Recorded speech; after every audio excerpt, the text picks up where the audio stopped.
If I remember right, it started something along the lines of, "There's no way there'd be 2 boss rooms right next to each other."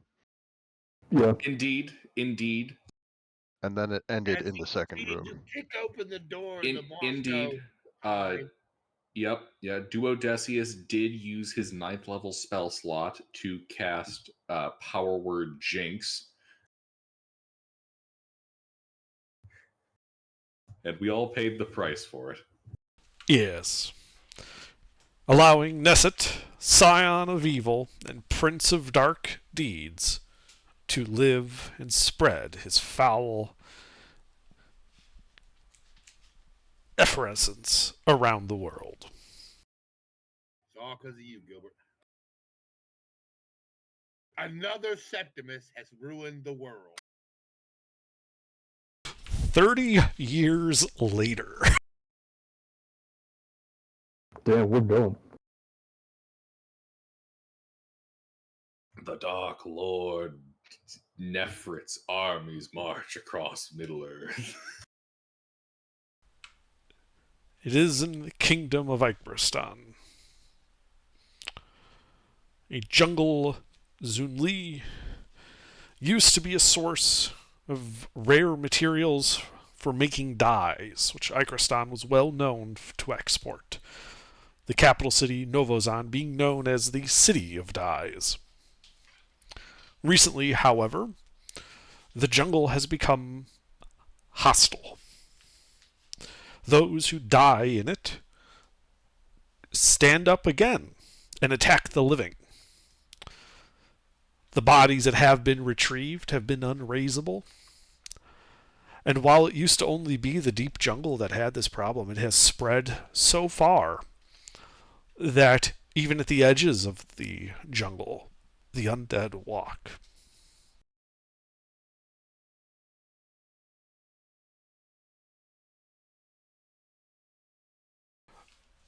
King Sebastian, ruler of Ikristan, sent out a call for adventurers to come and deal with the issue, promising riches, lands, and titles to the person or persons who lift this curse and restore prosperity to Ikristan. And so, heeding this call, many adventurers have flocked to Novozan, including you lot. It is a tropical city, and in the blazing sun you can hear throughout the city the familiar sounds of a harbor, the creaking of ropes, the slapping of waves, heavy barrels rolling across cobblestone, voices shouting and cursing in various languages, and the aroma of spices and tropical fruit mix with the wharfside smells of fish, tar, and canvas. Beyond all that, Novozan is an explosion of color. Buildings are painted in bright shades of blue, green, orange, and salmon pink. Their walls are adorned with murals portraying giant reptiles and mythic heroes. Every building sports baskets and clay urns of colorful flowers or is draped in leafy, flowering vines. Minstrels in bright clothing adorned with feathers and shells perform on street corners. Multicolored pennants and sun awnings flutter atop the city walls. Crowds of children dressed in feathered hats and capes race along the streets, squealing in delighted terror as a street performer costumed as a big-toothed lizard stomps and roars behind them.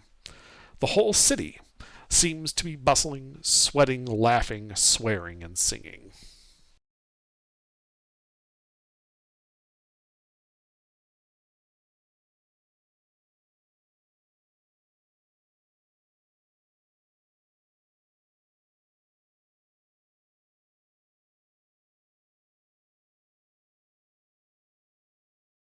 All right. So, as befits a start of an adventurer, we find ourselves looking in on an inn. a tavern and inn, known as the Thundering Lizard. It is a raucous place filled with adventurers of all stripes, some boasting, some quiet.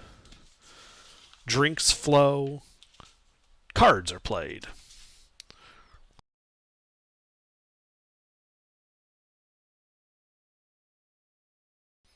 So why don't we, who wants to start in describing what their character looks like in this scene?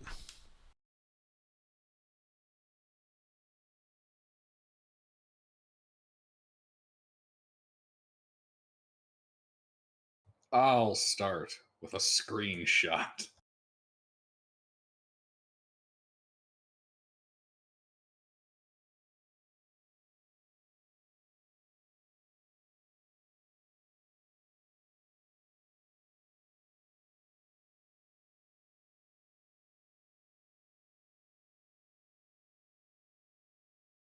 Hebron Primus Septimus. Really? Your name's not Tonight's Gilbert? No, I forgot to update. You should take care of that.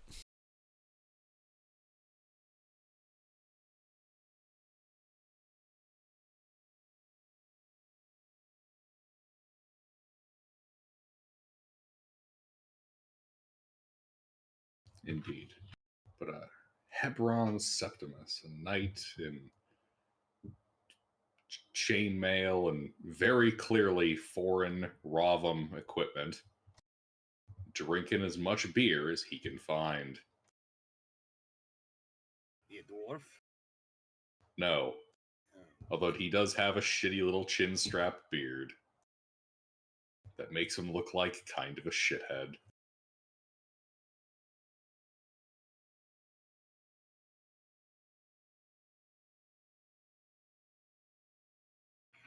All right. I guess I'll go next then, huh? Sure. Let's go down the line. Oh, you made Speedwagon? Yes, that's exactly what he looks like. Oh, He's wearing a top hat. He tips it to you. Giuseppe, pleased to meet you. He puts it back on. Giuseppe. Hey, Giuseppe. God damn it, mister. Is there anywhere in the entire world that people wear hats like the kind this person is wearing? I don't know. Yes. Okay. It's Where? it's in the Loser Dynasty. Oh, of course. Yeah, he must be a loser. I'm never going to get tired of hearing about the loser dynasty. That's so funny to me. No, right. He's but he has his out. Yeah, that's it. It's really nice. He has a breastplate that's pink and purple, and it's covered by a long flowing cloak, Which is also purple. which is also purple. Yes. I see this man comes here for the dyes. Yeah, he loves this place. This is like home to him. I told you I was going for a JoJo character before I changed to a paladin, but it still works. Well, the next person you see is wearing a what would normally be a very uncomfortable and difficult to use looking sort of suit of armor. It's clearly based on an actual suit of armor meant to be worn by a person, but it's had additional bits of metal bolted to it in various places that would make it, what's the word? Awkward. Cumbersome. That's the word, cumbersome. It's got a helmet with a bunch of tiny little holes in it. It's that kind of helmet. And no cloak or anything. It's just a suit of armor. And it clanks a lot when it moves. An ever-present tinny echo coming from within. Yep. He's a clanker.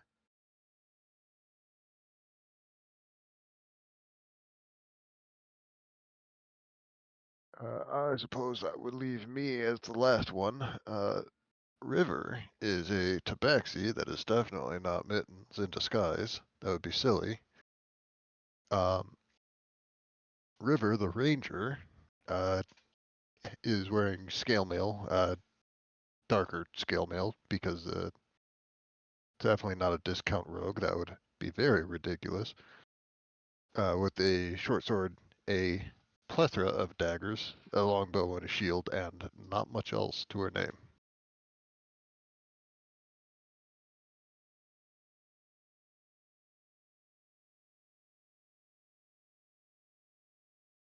Cool. Now, remind me, what motivated all of our characters to come here? Riches, lands, and titles if you solve the curse of the jungle of Zunli. It's got to find out what's causing the curse and put a stop to it. Yes. How long? Oh, well, I'd have to look at the broader world map, I guess.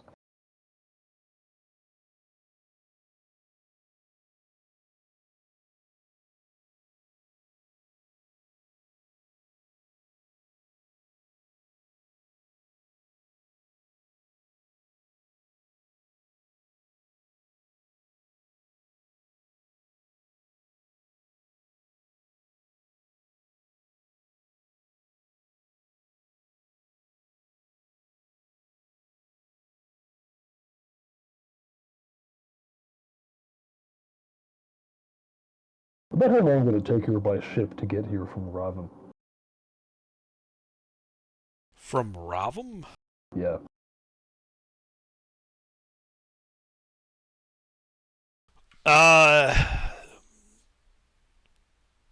Probably several months, Hmm. at least. Like, because you'd have to go around, like, you know, the peninsula with Vrya, down through Bessian, and then across the waters of the gods.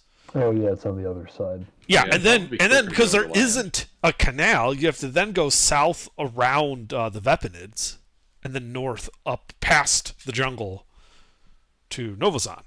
It is faster to travel, generally speaking, westerly from Ravam, and either come south by land or just get a boat in Kioris, and then go south.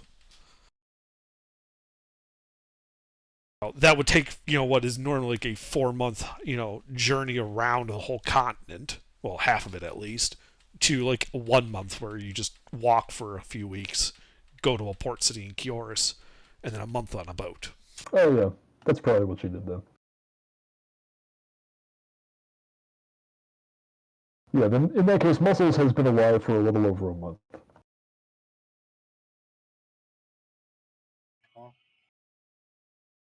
What is muscles? What? Muscles is a suit of armor. Oh, that's right. That's right. You're a suit of armor. You Yeah. walk like from Roblin. So you walked across the bottom of the water, which you can. I should mention about Giuseppe. I should mention this. This might come up later. He doesn't look quite right. I mean, Yeah, clearly he's a he foreigner looks from the Luthor human, dynasty. but not quite.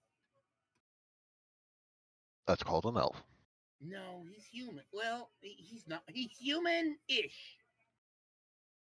That's called a half elf. He's basically the body that he is in is not his own. I did the same thing that Pete did. I am a reborn, except the body, except the soul that's in is not in a suit of armor. It's in another body.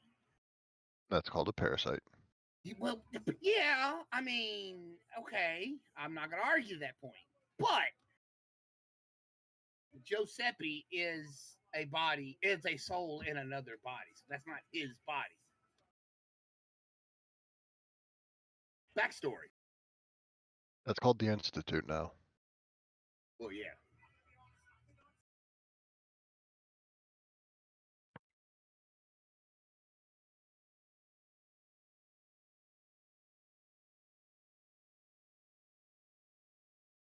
Well, let me guess, you look up on a table with no memory of who you are or where you came from, and a bunch of cryptic instructions carved into your back with a knife? No.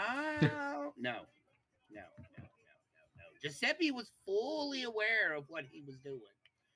Just that the person the body that he was in, Yeah, that basically that. Yes. Hmm. He jumps body. Sleuth was right when he said parasite. Yes, Sleuth was right when he said parasite. Yes. Of course, I'm always right. Have you met me? He is just a wandering soul that takes different bodies, but he's been doing it for so long. He's basically Dio. Ah, okay, so we're gonna have to kill you immediately. You're clearly the first villain. But no, you only have to destroy the head. Right. So you made Dio, but he looks like Speedwagon. Yeah, he's a bargain basement Dio. Yeah. So we're killing him first, right? He's No, clearly I'm the not villain. evil. I'm a paladin, Gilbert. You jump body look, bullshit. Look, and you can, and Under will not let you be an evil Oathbreaker paladin. You have to do that in game. You can't start with that. That is just a subclass you can take. But Under doesn't allow us to take it because He doesn't? No, you cannot start as an Oathbreaker paladin. Oh, interesting. because you have to give up your oath. It has to be in Well, story. right, exactly. And paladins are not alignment locked to lawful good anymore. No, Correct, but you you just have to can- take an oath of some kind. You can be a blackguard. You can totally take an evil oath. Under, you're not helping my case here. Okay. There's no case to be made. Under, you're not helping my case here. So he's clearly the first villain we must defeat. He's not evil. No, he's the episode 1 villain who joins the party. That's that word I like to use. He's not evil. He's pragmatic. That's it. Yeah. He steals the bodies of other people and is acknowledged openly as a parasite. Don't worry, bro. I'm not the villain. I should point out Speedwagon was originally a villain. I know. They are already dead when he takes the bodies. Most of them. I mean, Hey, I found the source of the curse. This is the guy who's doing it. It's all just him. well, he has reasons to go after a lich. So Of course, he wants to steal his evil lich powers so he can take different bodies. if he's just gonna come out and say it, That's evil, mister. I am not evil. Don't give me that bullshit. My characters, I never make a character that's evil. Don't worry. My character's not evil. Immediately wishes to sacrifice children to avoid the slightest injury. That was Under that did the sacrifice of the children. No, I I'm didn't referring do to that. you and Twidget. Oh. Don't worry, guys. Trust me. My character does not have an alignment yet because they haven't existed long enough to determine what it is. Speaking of which, Muscles does not have knowledge of right and wrong.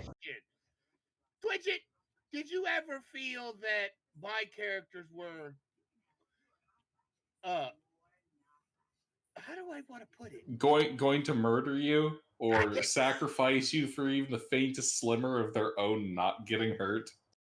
Or lacking in any concept of morality but claiming to be moral? Okay, look. At least my character is human-ish. Ish. And that's an important distinction. I mean, yeah. He was human a few 100 years ago. All right. Now that we've totally derailed this, I think Swag has a character and Ruffles has a character. Right. Yeah. So, tell us what your character looks like as it stands in this inn in the port of Novozan. I just sat down. My character is still a black silhouette with a question mark over it. Oh, Lord. Oh, God. It's in there. Brooding, angstily in the corner. No, you have to beat the third stage to unlock him. He's the shroud in the corner. The missing texture file. It's just Oh pink my and God, what is white this? Yeah, pink and pixels. black. What Yeah, is pink and this? black checkerboard. Dr. Foreman Grey Cut. There you go. Foruman. Saruman. Like Saruman? Yeah, he's the guy in charge of the Isengard forums.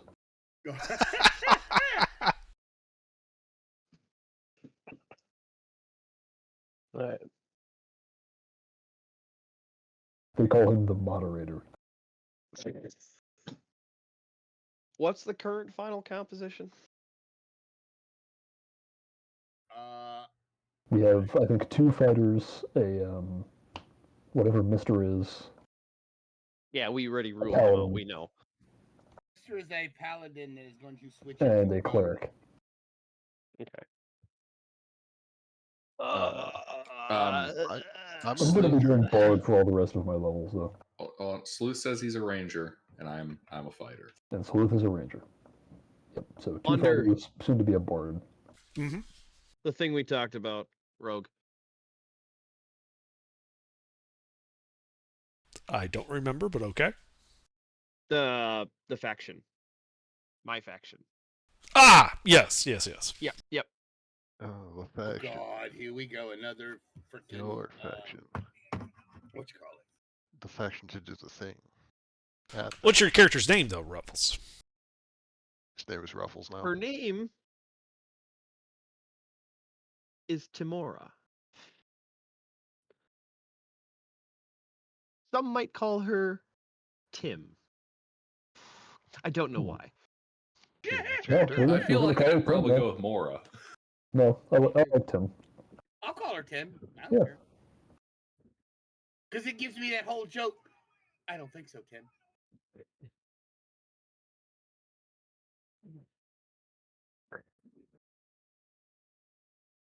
Nobody knows what that's from. Oh, yeah, that one too.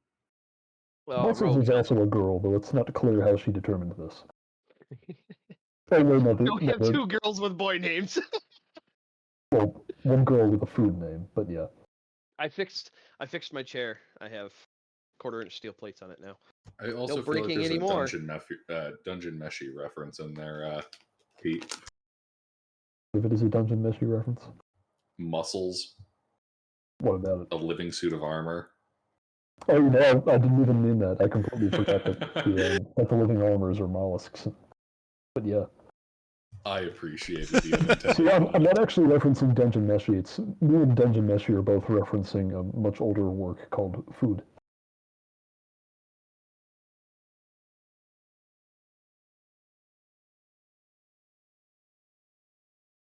Tim Allen's Gnome Improvement.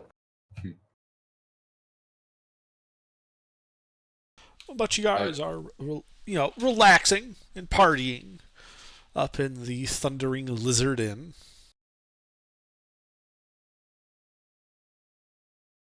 When a figure walks through the front door and begins slamming his staff down on the ground as if to call for quiet.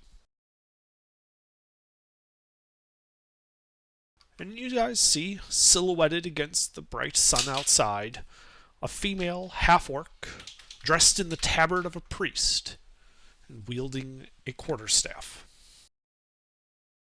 She calls out, "I am Undril Silvertusk, of a Knight of the Lance. I am seeking to join my brethren up at Fort Vengeance. But the journey is treacherous enough that I can't do it alone, and I'm searching for some mercenaries among you lot willing to brave the jungles with me. Is there any such people here?" The suit of armor stands, wordlessly. As Hebron Septimus stands, River's flask of mug risen high. There's a dribble of wine running from one of the holes in the helmet.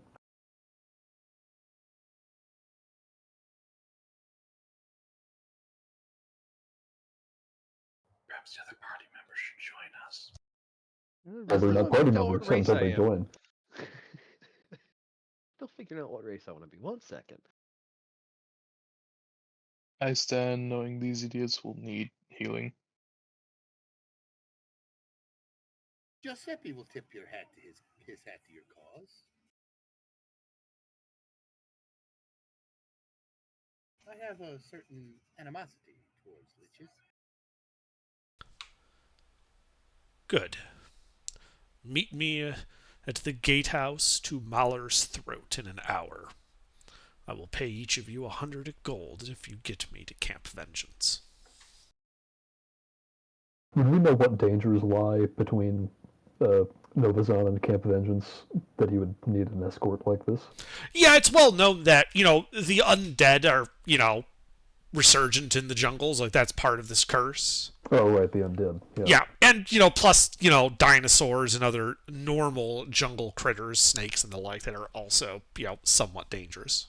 All right. Fort Vengeance, however, is, well known. It was established, at the start of the call, following the River Soshinstar up to where it then splits before heading into the Cobalt Mountains. Will we be traveling by boat? She didn't say. And, Mahler's Throat is a gatehouse to a land. Like, it's not like the docks. Interesting. Is the river navigable by boat? Yes. Okay.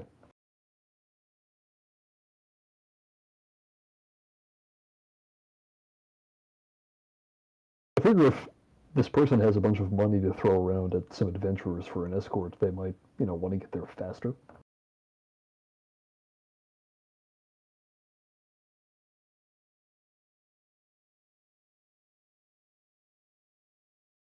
Well, she said to meet her at the gatehouse at Mahler's Throat. Okay. Well, we only have an hour. So is there anything you guys wanted to do for that hour? I've already eaten. Yeah, stock up on arrows, but other than that, no.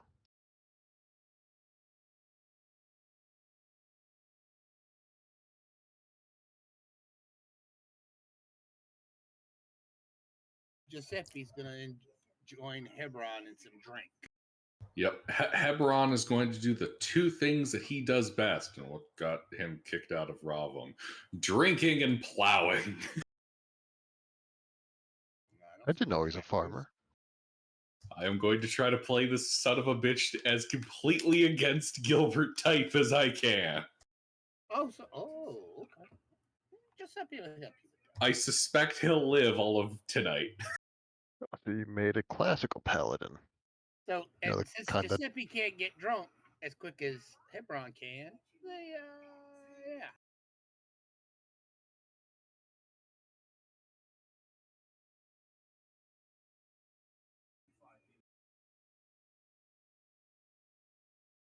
Okay. We'll find you a coyote ugly, Hebron.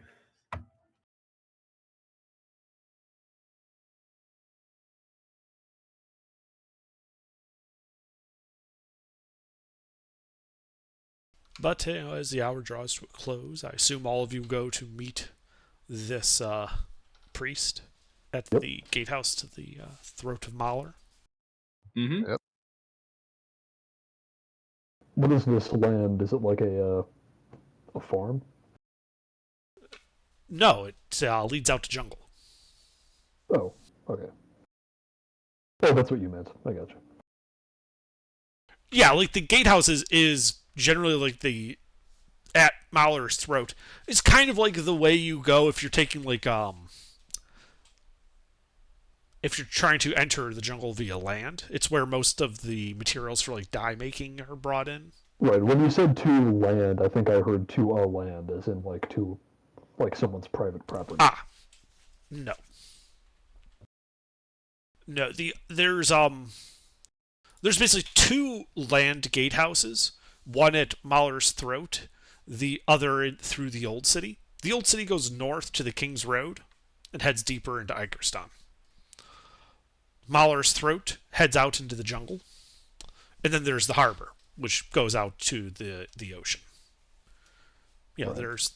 you could just kind of loop around real quick and start heading up the Soshinstar. But she asked you to meet at the land gatehouse. Well, the river passes through the city. Is there? It does pass through the city, right? Or does it? It passes about a half mile south of the city. Oh, okay. Like, the city benefits from, like, fresh water that it draws through it. but it does not pass directly through it, like Interesting, Chicago. the city wasn't built at the river mouth. Could be because of flooding. Yeah. Oh yeah, maybe the land wasn't suitable. No. As you get further south, the land gets marshier and marshier. Makes sense. Suboptimal. Basically, like there's the city wall, and then like 1,000 feet to the edge of the river, and that 1,000 feet is all floodplain. Like it routinely will flood up to the city wall. All right, she's a stout little halfling. Okay.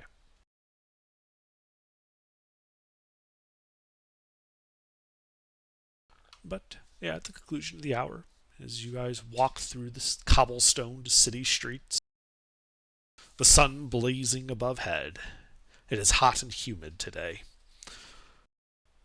But you walk to the gatehouse at Mahler's Throat, and you can see to the side, leaning against the wall, is the priest, quarterstaff still just kind of leaning against her shoulder. Ah! You've arrived, finally. You ready to set off then? It will take us several days' march to reach there. Ready to set off, though I'm curious why you didn't hire a boat for this journey. They wanted money up front, and I don't have it. I said you would get paid when we get there, not that I would pay you. Oh, which means you'll get paid when we get there. No, I'm joining up when I get there. The commander of the fort will see to your pay when we get there. If you get me there. Well, works for me. Well, then if we're all here, let's not waste any more time. Excellent. And she just starts walking through the gate and just immediately turns south. As she does, she says, I don't know these lands that well. If any of you know better, otherwise I plan to just follow the river's edge all the way up. Is there a safer or quicker path under that we would know of? Are any of you from Ikerstan, this area? Or are all of you imports? 100% imported. I'm literally fresh off the boat. Right. I figured most of you would be. I just wasn't sure if anyone decided to try to play a native. Then you have the map. That basically represents like public knowledge of the terrain. All right.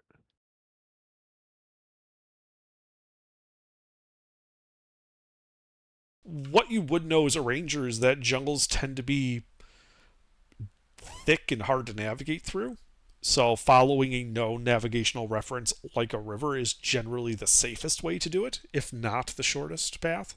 Like, it might be faster to go straight cut across certain parts of it, but you don't know. There's always that potential of getting lost. The river is a straight line, more or less. The river itself is not a straight line. It's on the map as a straight line, because that's how it's a representation of the river. The river does wind and bend as a normal river does, and there are small lagoons and tributaries that kind of branch off and meet up again. So it's not like one river, follow it, and it's like a road. There is some chance that there will come to some points where like the river will split off, and you might want to go left or right or cross the river here or not. But that's up to you when you get there. All right. Well, sounds like none of us know the place enough to have a better path. So following the river is probably the best we'll get. I can help supplement the rations, but everyone does have food, right? Yes. The priest nods. Well,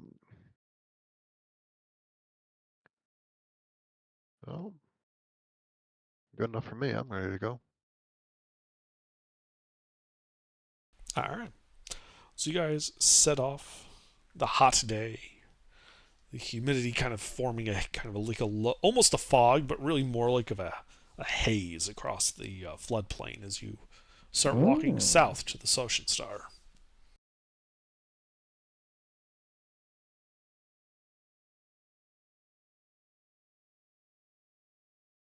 Upon reaching the edge of the river, you turn left and begin heading east, entering the jungle. It's an interesting experience walking through a jungle like this. The canopy is thickly overhead, even in the river, like at the edge of the river. You can see sunlight kind of coming down in the middle of the river, but you're deeply shaded by the trees themselves. The river seems to be while it is flowing to the west, it is a slow river. Vines hang down from various trees.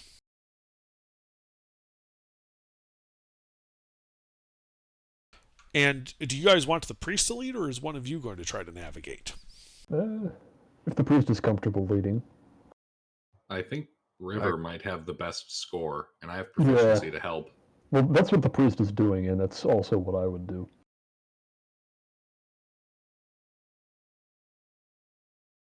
And I can take the lead. Well, it's more like if you say that you're good at overland navigation. She sort of defaulted to just walking in front. No, I think that's how we should get there. What, her walking in front? We probably shouldn't have the person hiring us taking point. Mm-hmm.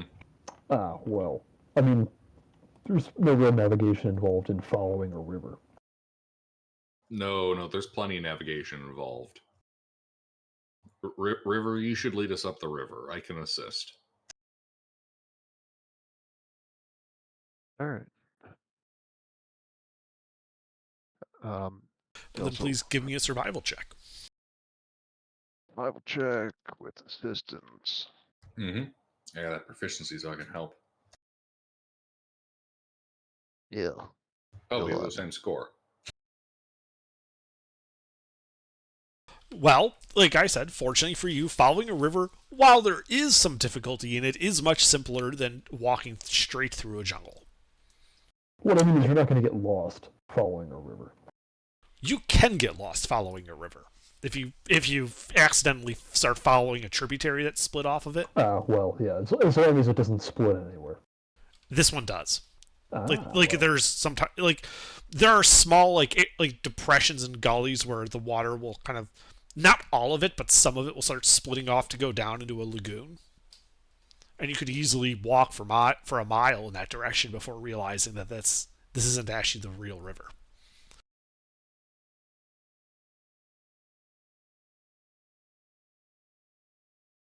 It's a problem with slow-moving rivers like this, right? You don't have the speed of the river, the momentum to keep it in one straight line. It meanders. But you keep good progress as you march your way through the jungle.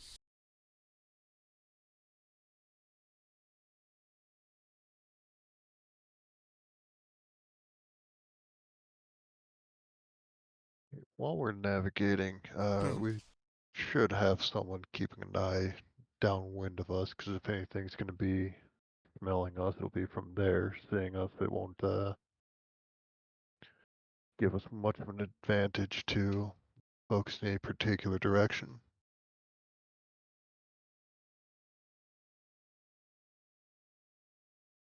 Yeah, we can assign a person to watch in each direction.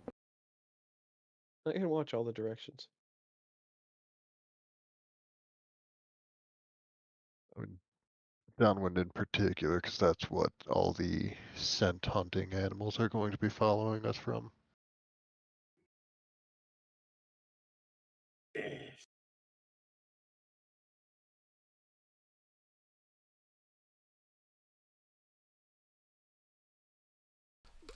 But it is, getting later in the day, the sun starting to dip low on the horizon. In another hour or so, you might start needing to be thinking about camp. What's everyone's passive perception? 14.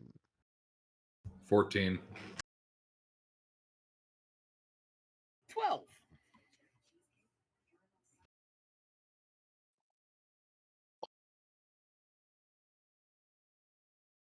Fucking rogue. So we've got some perceptive people. We got a fucking You got normal LiDAR? people and then ruffles, but always takes observant. fucking lidar. Yeah, I didn't take observant this time. I was think coin that tossed worked. between observant and alert, but I'm so used to taking observant. I'm like, I don't know if I want a 16 passive. And I'm sorry, just to clarify, what's your marching order as you follow this river? I'm the heel. I'll be in the front. I'm a paladin. I don't care. I can be near the front. So what we got? River and Hebron. No, I'm Muscles. hanging out with Hebron. Okay, so we've got River, Hebron, and Giuseppe. Are we walking in a fucking formation? Yeah, triangle. He's We're the taking up the point, whole sidewalk. and we're right behind him. They're like shoulder butting to make sure they're the one in front. Yep. You guys can walk line abreast if you want. Adventurers walk side by side to telegraph their numbers. Something like this? Question mark. Is she a priest or a cleric? I forget which one. A priest.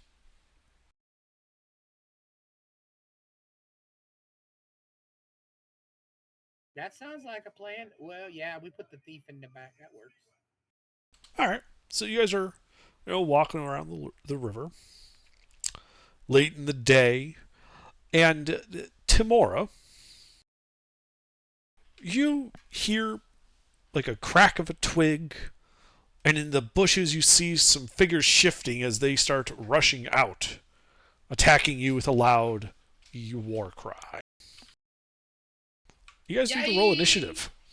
Oh, dwarves. Damn. Yeah, there are 4 of these guys charging out with axes in hands.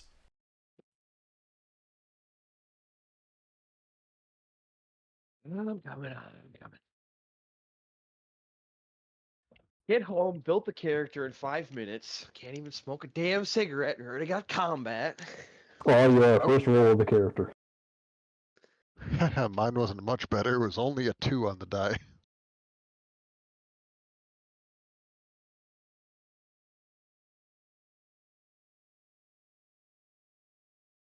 Is it racist to call them pygmies if they're actually dwarves?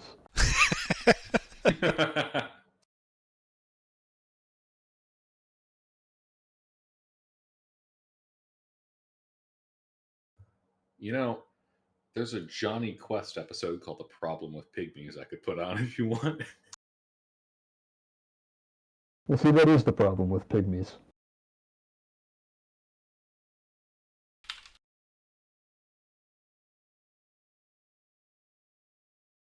All right, Timmy, what do you do? Are they in melee with? No, they've just started charging out, surprising most of the party, but not you.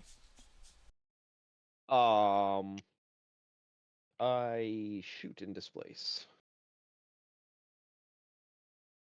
Okay, like you guys are walking along like the shore of a river, so they jumped out of some like jungle underbrush here. We got the river at our back, right? More like river to your right. They're on your left. You've got forward and back that are still open. Yeah, so I will shoot whatever one's closest to me and then move, I guess north up the river, if that makes like towards the front of the party since I was at the Okay, that'd be east, upriver. Yeah, so I'll move east then Okay, after shooting. sure. Roll to hit. Yeah, that'll hit him.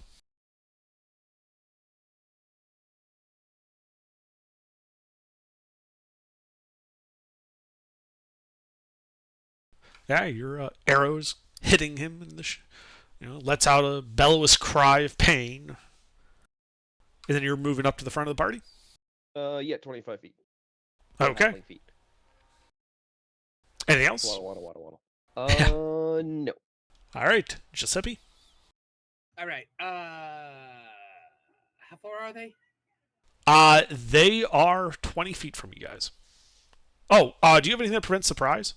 Yes, I have the alert feat. Excellent. I am going to step into one and poke him with my sword.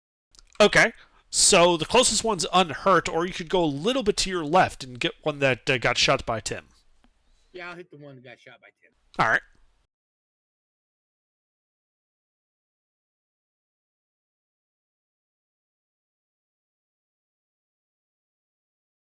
That hits him.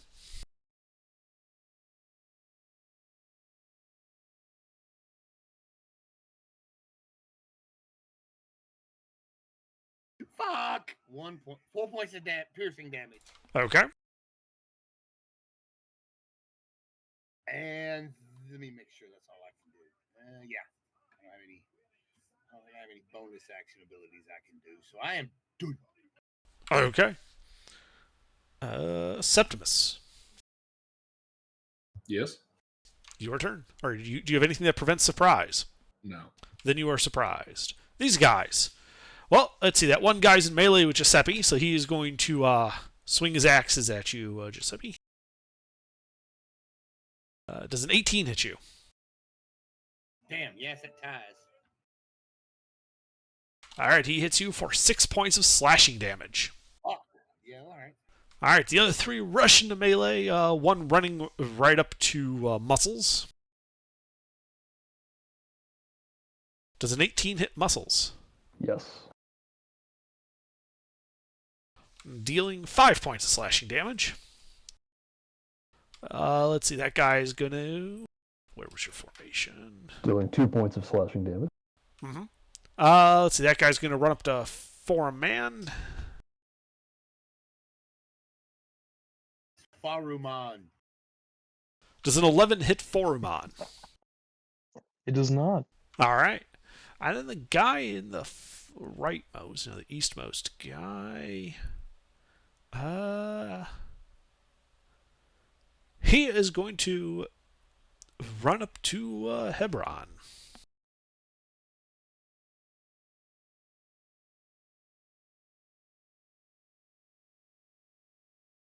Does a 13 hit Hebron? The 13 does not hit Hebron. All right. River, do you have anything that prevents... Oh, sorry, do you have something? At the end of my turn, am I no longer surprised? Correct. Cool. Then there is something I would like to do. Yeah, what you got? Because I have a reaction. Okay. So he ran up into melee with me, so I'd like to use my Battlemaster maneuver Brace to make an attack against him. Awesome. Do it. He's a battle master. That hits him. Excellent. Wait, did you take the feat? Yep, You would have to. Yeah, that's yeah, you'd have to. You don't get your subclass at first level. precisely. All right. Get your You fighting cut into style him. first level, and you can take superior technique. That'd give you one. All Oh, right. yeah, that also. River.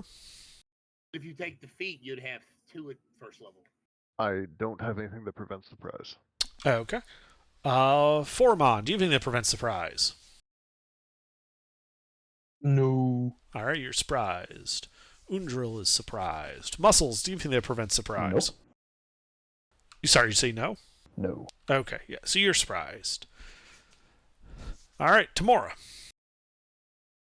I continue playing the short bow banjo. Okay, who are you targeting? The one that hits still alive. Yes. Giuseppe is in melee. Yes. Shoot that one. All right, Yeah. roll to hit. Hit. Even that's beautiful. Beautiful. Get a little sneak attack in there. All right, he's bloodied.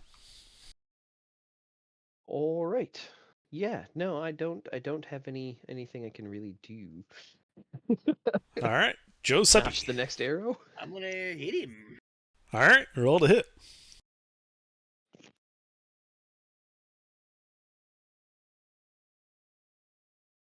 I'm done. All right. Hebron, guy in melee with you. I strike him with my sword. What, again?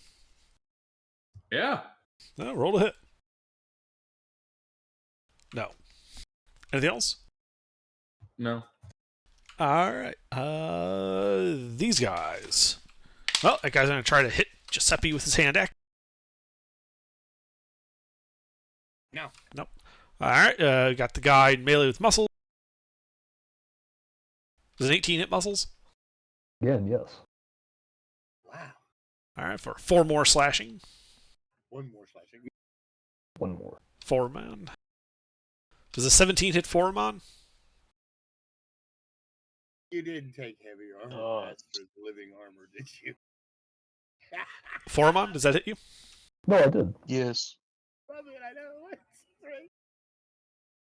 All right, as he slashed you with his axe for 5 points of slashing damage. Ow. And My Hebron. words. Does a 19 hit Hebron? Yes. For 7 points of slashing damage. 4. All right, River. I would like to shoot the one that has gotten into melee with Dr. Foreman the Grey Cut. Okay. Roll to hit.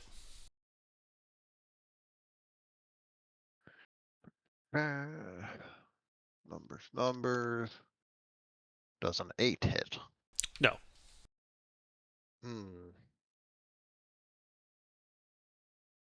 I place inadequate shot face down in defensive position and end my turn. All right, Foreman.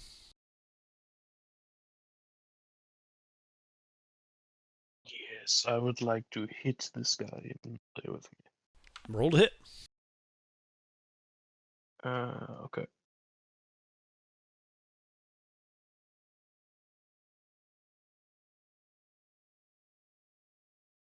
Miss.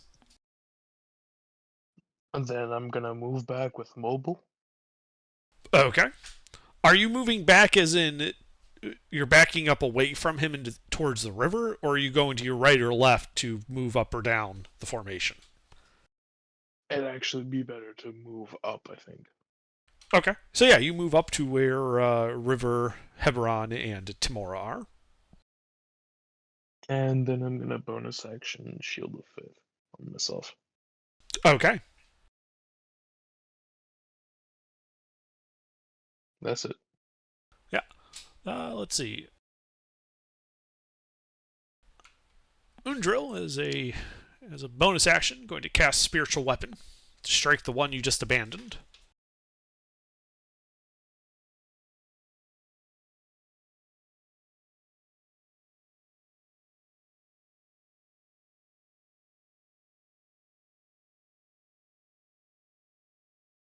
Hitting him for 4 points of force damage. And then he's going to have to make a dex save as she uses her action to cast Sacred Flame on him.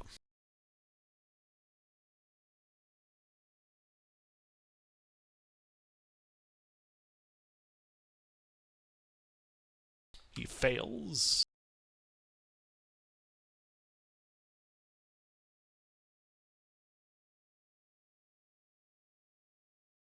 And takes 10 points of radiant damage. Muscles. Okay. How many are in melee with me? Just the one. Just the one. Alright. 2 attacks. How the fuck do you have 2 attacks at first level? By dual wielding. Okay. 2 weapons. I'm engaging in 2-weapon fighting.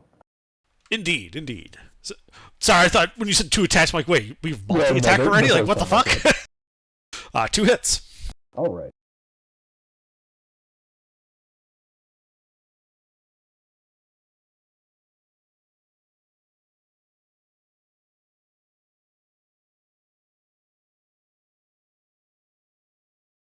That's the first one.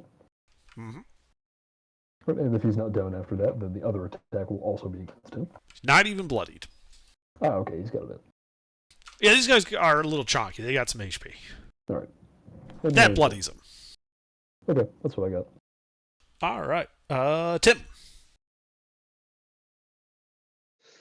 Short bow banjo. Who looks bad? Is the one fighting Josephine that I already got 2 arrows in still up? Yes. Hit. Not anymore.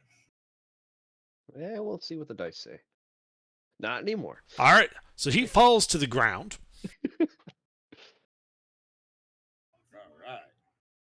Anything else?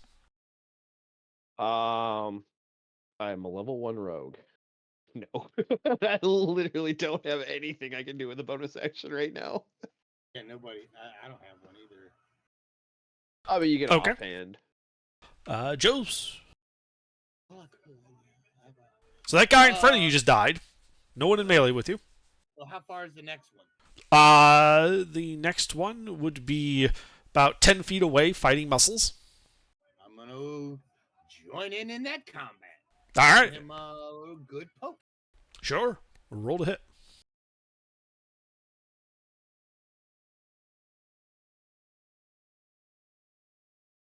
Hit.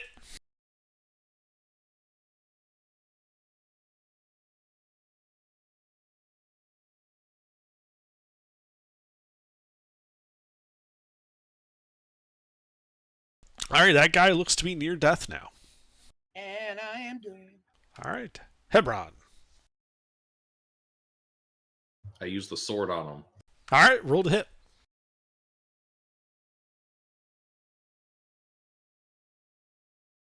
Miss.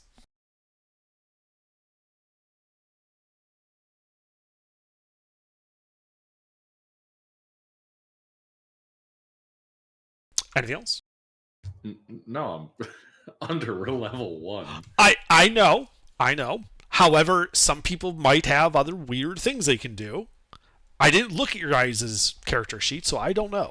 Fair You might have bonus actions No. or He something. doesn't even have my character sheet.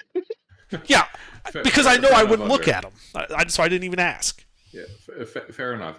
No, I Okay. have only actions. All right.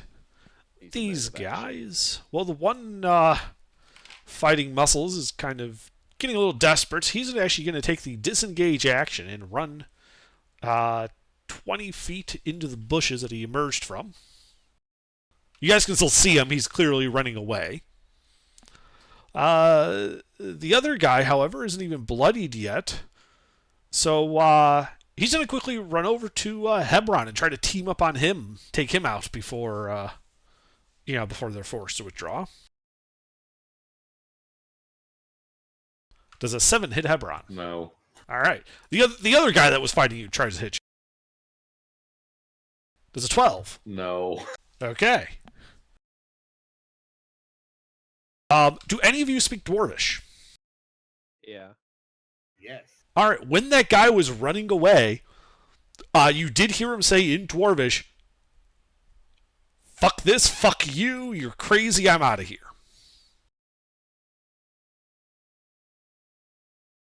Okay, so maybe we should talk to that guy. River.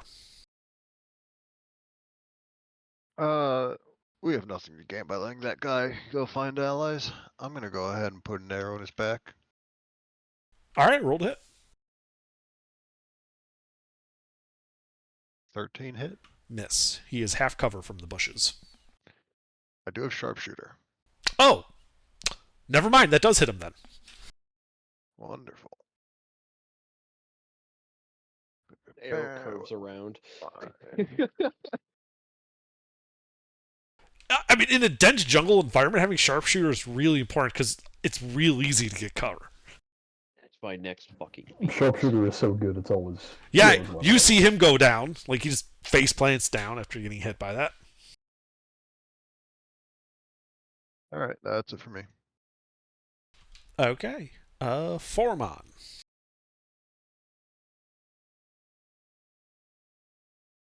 Still 2 guys left.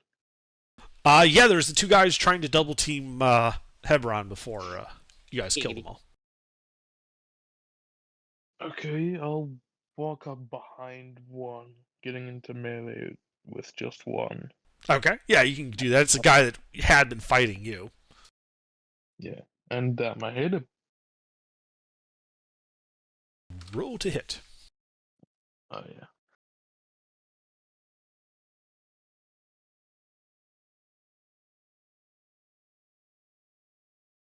Miss. And then I'm gonna move back with mobile. Okay. Yeah, you move back.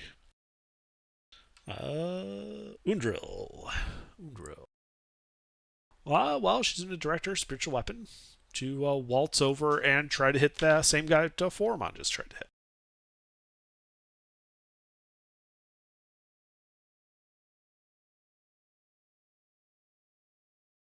Taking him deeply into bloodied. He is actually near death now. Then she's gonna make him make a dex save.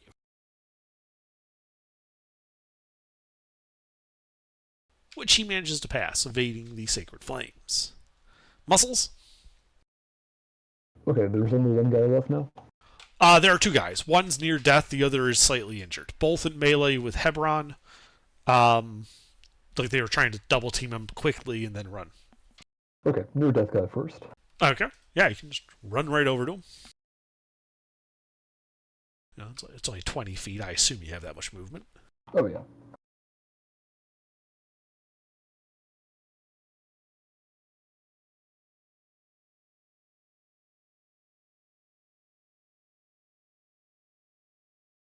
And then Probably you not gonna miss. do it. Anything else? Yep, my other attack also misses. Okay. Also misses. Alright. Tim? That were you turning the near death one or the full health one? Or near full health one? Where is Josie? I am with the one I was fighting ran off. Well, then he got shot in the back when he ran. Yeah, so yeah. you're currently kind of towards the back of the party. There's a couple of dead dwarves behind you, but you know, other than that, you're not in immediate danger. Is he close to the near death one though? That was the. He's not. Hebron and Muscles is. Like they're in. Like the two guys that are left. One's in melee with Hebron. The other is in melee with both Hebron and Muscles. Yeah. Okay. You can get sneak attack in either one. Yeah, I'll shoot the near death one. All right, that's a hit. And they're in melee. Yes, you have sneak attack. All right, he falls over dead. Okay. Yay! Yeah, and then they can gang up on the last one. All right. Joseph. I'm gonna walk over and hit the one that's left, I guess. All right, yeah, you walk 20 feet over. Roll to hit.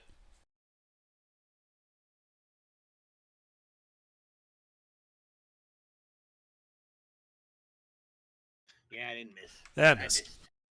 I'm done. All right, Hebron. Sword. Roll. He said sword. Miss. He swung like I did. We're just swinging around. This All right. fat little dwarf. I'm sorry. Who speaks Dwarvish again? I do, and I believe Timur And I do.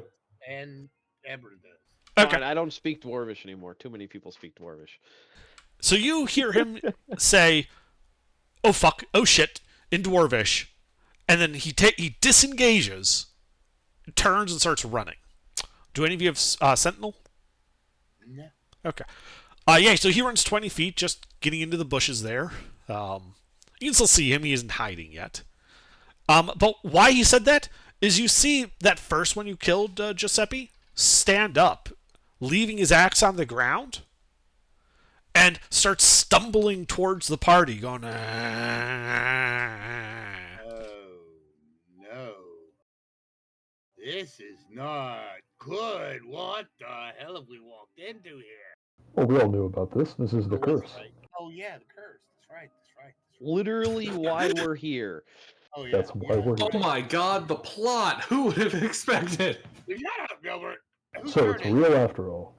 but the zombie will end up taking the dash action, and is going to end up running into melee with Undril because she's the only one back there still. Oh, what the hell? We left The priest. chick- The priest alone? Oh my god, we are so dumb. Our backline did, yeah. Our group is great at leaving the HVTs alone. All right, River. I'm going to run up and push that zombie away from our charge. Okay. It is a strength athletics check versus its strength athletics. It doesn't move. Though you do seem to have attracted its attention. Good enough. Anything else? That's it for me. Foramon?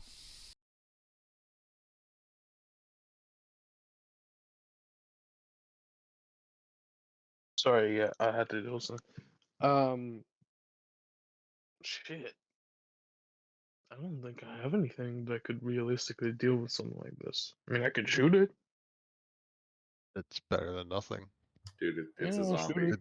You It's a deal with them by zombie. killing them. Yes. They're You not a cleric? particularly tough.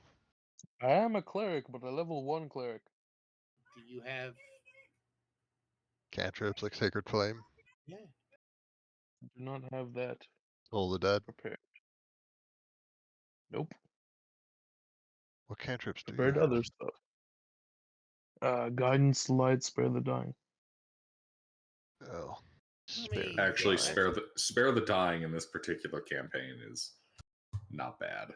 Yeah, it's really not gonna. It's gonna be amazing. Yes, it keeps us from turning into zombies. Healing's That's better. assuming it works. What It should I does. shoot with? Probably the crossbow. Yeah. Oh, I'm gonna let that. So what are we gonna do, people? We're gonna kill this zombie. No, we'll let it eat us. Yeah, kill the zombie. Anyway, a So, spiritual I'm sorry, weapon there. Foramon, what are you doing? Shooting it with a crossbow. Yes, that will hit the zombie.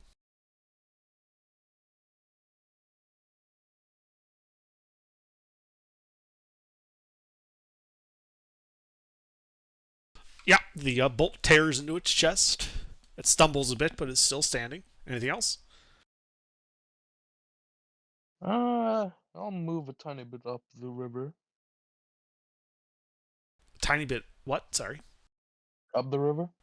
Okay, sure. You clump your whole front line away from the HVT. Got it. Anything else? Nope. All right, the priest will direct the spiritual weapon to strike the zombie.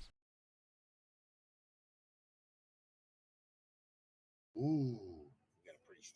This is good. Dealing 10 points of, or 5 points of force damage. And then she's going to light it up with a sacred flame, which the zombie is now bloodied, having been lit up with some radiant damage. Yay! Muscles. Okay. Let's see, zombie. How far is it? That would be 20 feet back, basically where you were before. Alright, I run 20 feet back there. Mhm. Swing at the zombie. Hit. Yeah, unlike the dwarves, it doesn't really seem to be doing much dodging.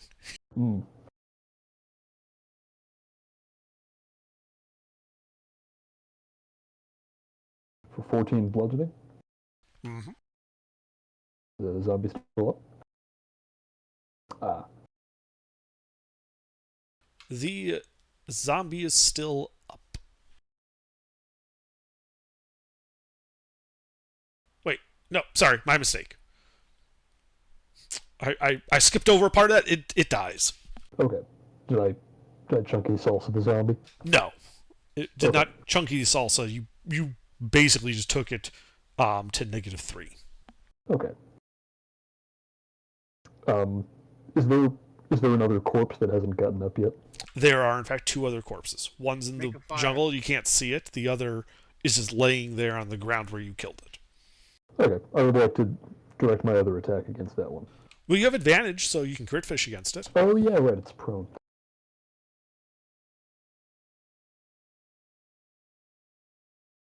Oh wait, do I have advantage if it hasn't come back up yet? Yes. Even though it's not a character? I'm saying yes. Okay. Well, you didn't crit, but you still hit it.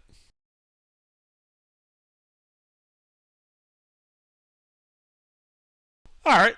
I mean, you deal a bunch of damage to the body. it'd be roughly bloodied.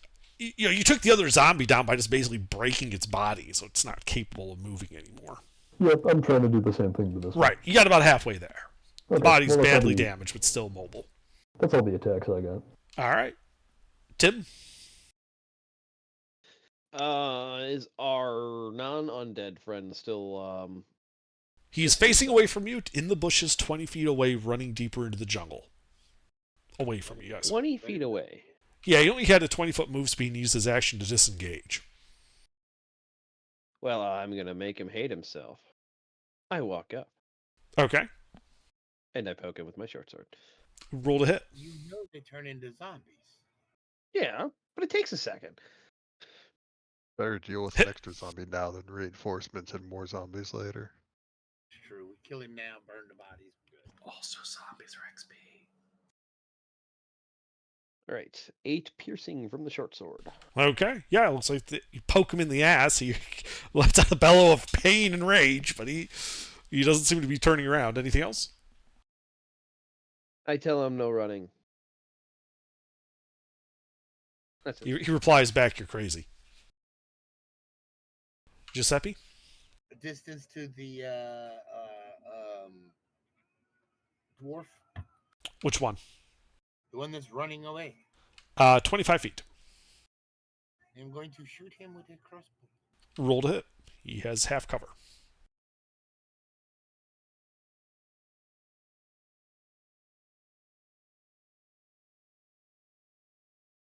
Hit.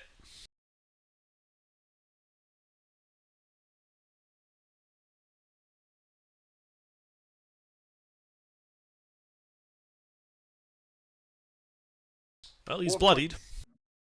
And that's it. Okay. Hebron. Okay. Have any reanimated yet? Uh, I'm gonna go protect the priest. okay. I'm gonna Yeah. go stand by the priest. All right. Yeah, you go Yeah, stand fire. by the priest. Anything else? No. Oh, ready my action to stab anyone that gets close. Okay. Well, that dwarf is not even going to bother Tim to take the disengage action. He is just going to continue dashing as he runs deeper into the jungle away from you, moving 40 feet. Or sorry, 50 feet. He's actually 25 feet of movement. My bad. Well, I do have my reaction. Yeah. Are you taking it? I am. You miss him. All right. Yeah, he gets 50 feet away. You are having difficulty seeing him. I mean, you can still see him, but you know that if he gets much further away, you're going to lose him in the dense jungle. Mm-hmm.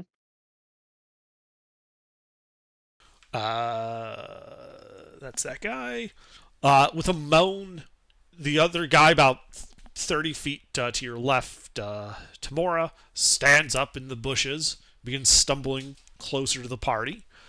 It's actually going to take the dash action and run up to Muscles. The one in front of you, Muscles, that you had just hit, is going to let out a moan, and then start standing up. And like, imagine like a really old person with bad arthritis standing up after they've been sleeping, and you just hear like all these bones cracking as you realize you did a number to it, but it's still mobile. Like it's like a sloshing muscular structure attached to a bunch of broken bones. Oh yeah, I've seen Return of the Living Dead. Yeah. And then it's going to try to hit you. Actually, it's going to try to bite you. Ooh, Does a 17 that hit you? does. He's going to eat muscles. You take 5 points of piercing damage. It just clamps down on your armor. That is it for those guys. River. I will go ahead and shoot the one that just bit Muscles. Rolled it. Six. Does a That's nat a crit. 20 hit? All right. Yeah. And does the favored foe, when I hit a creature with an attack roll, it adds damage on consecutive attacks the next minute? Does that apply to this one or just ones after this? What's the reference for that so I can read it? Tasha's 56.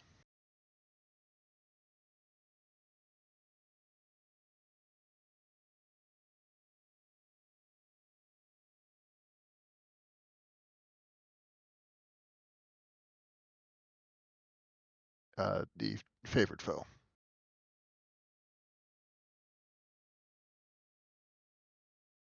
Yeah, Tasha's gave Rangers a whole overhaul. Yes, the D4 applies, including the hit that marks it. Wonderful. I'll go ahead and do that then. Okay, well, roll damage. The mark gets doubled as well, I believe. Indubitably. 21 piercing damage. All right, yeah, your arrow hits it, and it must have been real messed up from when muscles hit it, because it just sort of tears off its shoulder and its head as the body slumps to the ground. Good shot. Awesome. Ganga! And I'll just stand between the priestess and the remaining zombie with Hebron, I believe, was here with me. Yeah. Foramon? That'll be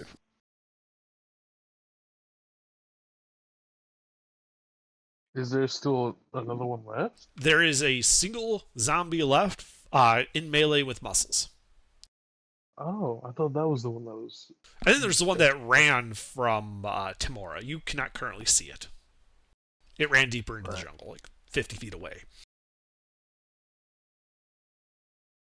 Okay, yeah, I'll shoot the one that's in melee with muscles. Okay. Roll to hit. Hit.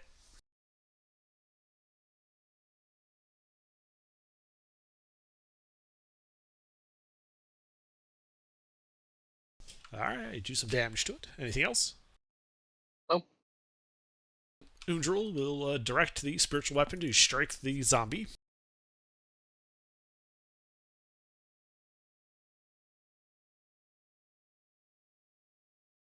I will be back in a minute. Bringing the zombie to near re-death. And then she's going to light it up with some sacred flames.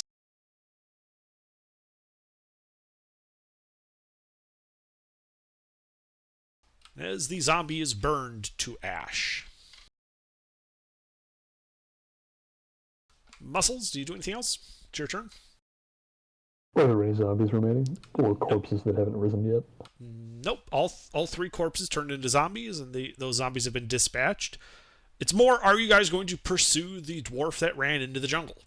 Oh, yeah. no. Oh, how far do you make it? You lost sight Not of far him. enough. Oh, yeah. Well, You lost sight. Timora has not lost sight. well, I'm not going to go running in there blindly. Okay. So I'm going to go with no for you. Tim? 50 feet away from you. I dash into melee Okay. using my action. Okay. Anything else? No. So you're gonna chase this, just run beside him this whole way till he stops? Yep. Okay. Well, he's going to continue running away from Mm-hmm. crazy outsiders, is what he calls you, as he runs away, provoking an attack of opportunity. Hit. Fucking hell.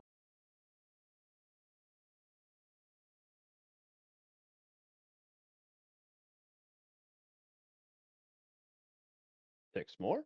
Okay. Yeah, he is near death. Anything else? Well, he can't outpace me, so I think this will just continue. All right. Giuseppe? No, I'm not pursuing. I'm All going right. back Hebron? to the party.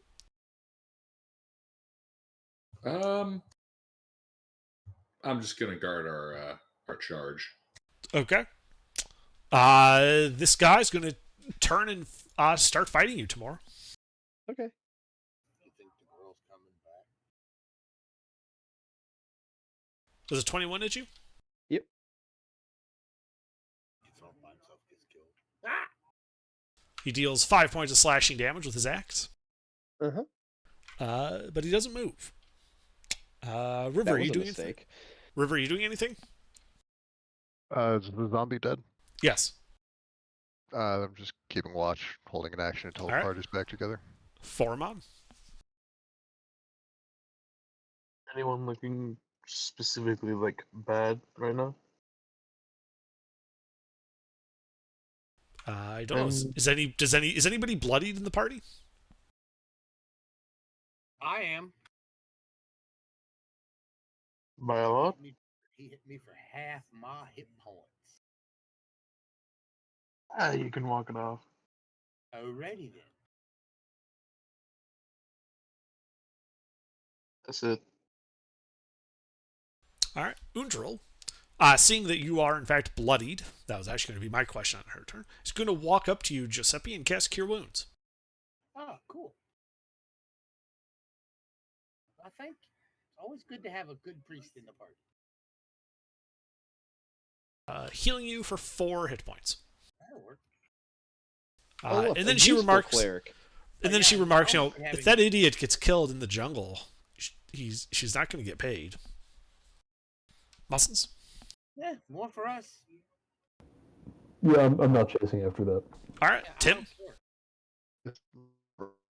That's for employer. Another hit. Roll. And I'm planning on doing non-lethal for this last hit. Okay.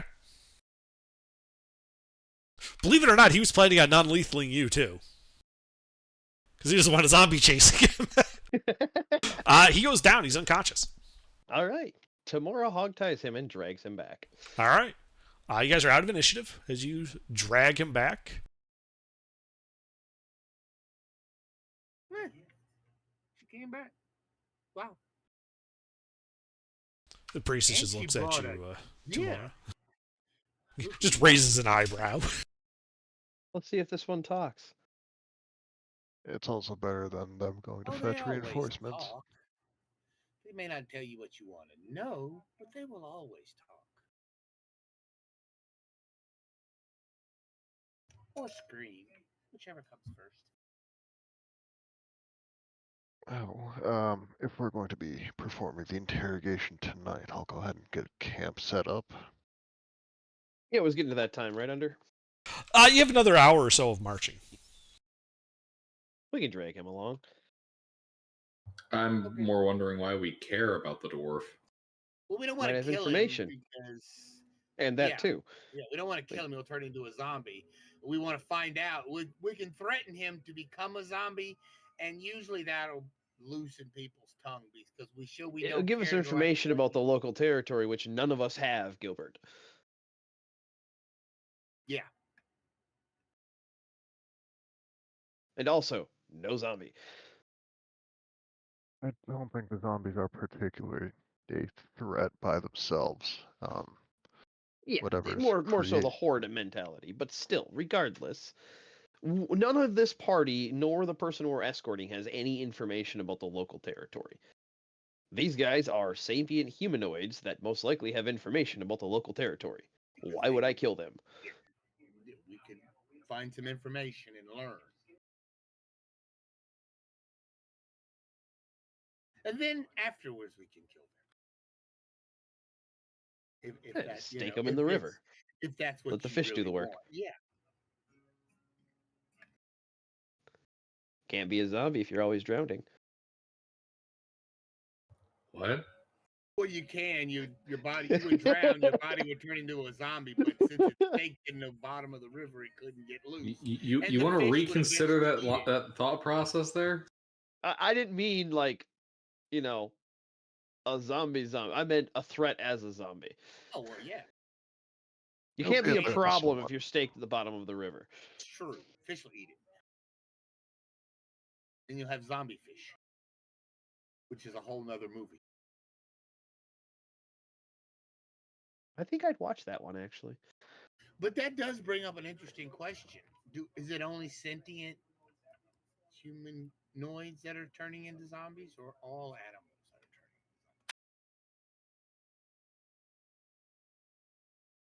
that are turning Oh no, zombie bacteria. No, I mean, no. Are there any seriously, I mean, birds under? yeah. Yes, there are birds and insects and snakes and the like. To answer your question, only things with souls. Ah.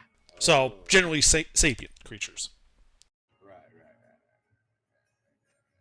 but also things like all sapient creatures, even the quote-unquote monstrous ones. So things like goblins and the like also turn into zombies. Right. Sentient.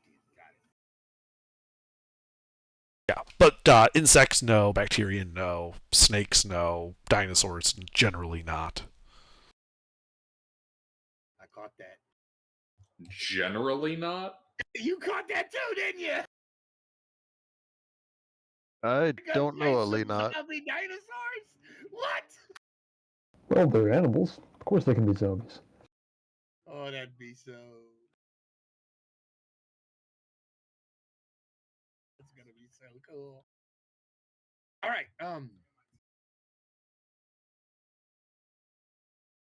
So we Yeah, continue march on for a bit, about set the up hour. camp. Yeah, they set up camp. Yeah. Okay. Yeah, you march for a bit as the sun goes down.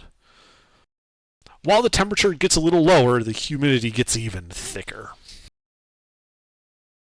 I'll spend most of the first hour just hiding camp as much as possible. Okay. Go ahead and give me a stealth check. Yeah. You want some pointers? I will take any help that can be provided. I can give you some pointers. 24.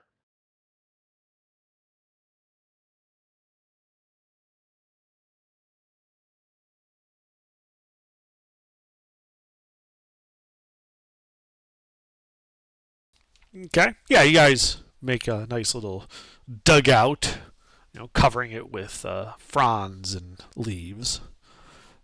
Not quite a Lehman's tiny hut, but it'll do.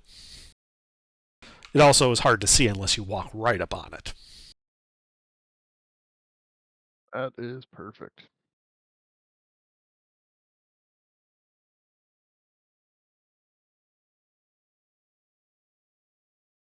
Alright, so who's taking which watch? Traditional third.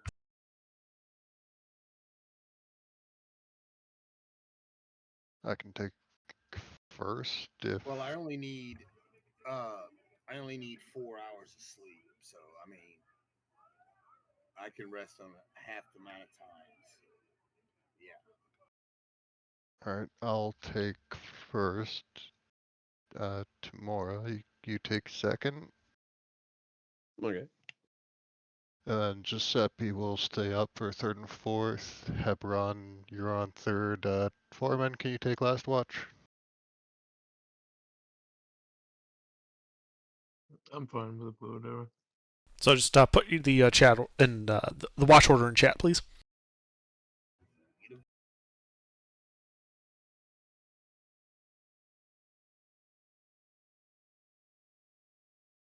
I brought the bug bombs.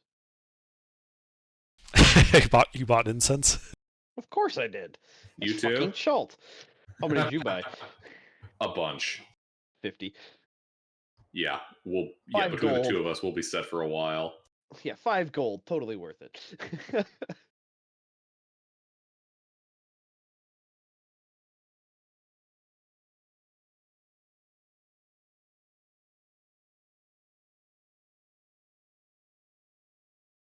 Should I be worried about that zombie bite? Do you have some kind of bandages? Or alcohol? Something to clean it with? Even salt? I have alcohol. Yeah, little alcohol to help clean off the damaged metal. A little bit of vodka never hurt anybody. Oh, actually, you know what? I don't need any of that. I can use a little lamp oil. That'll do well on metal.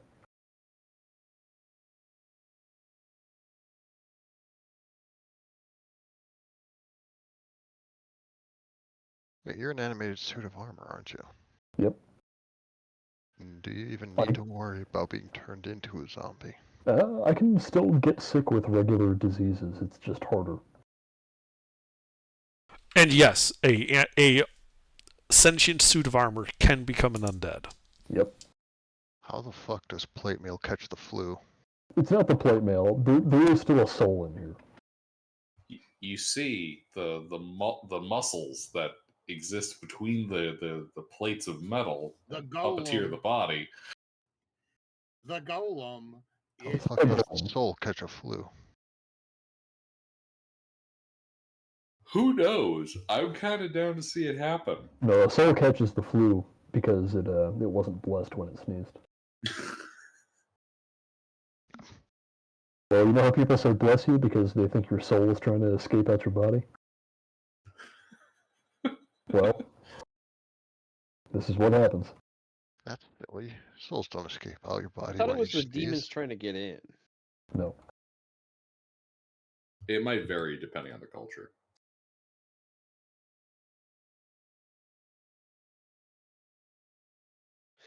Either way, Anyways, get the fuck to sleep. I'm not keeping watch forever. And I'll Alright. start my first watch. So the first watch passes without incident. The second watch passes without incident. The third watch passes without incident. Oh, god damn it. But the fourth watch, You tease is what you are. Formon and Giuseppe, the winds begin to pick up over this couple of hours. Rain, gentle at first, then heavier and heavier until it becomes a wailing tropical storm. The rain is just pounding down. A storm? Yes, a storm has rolled in, and with it, extreme heat.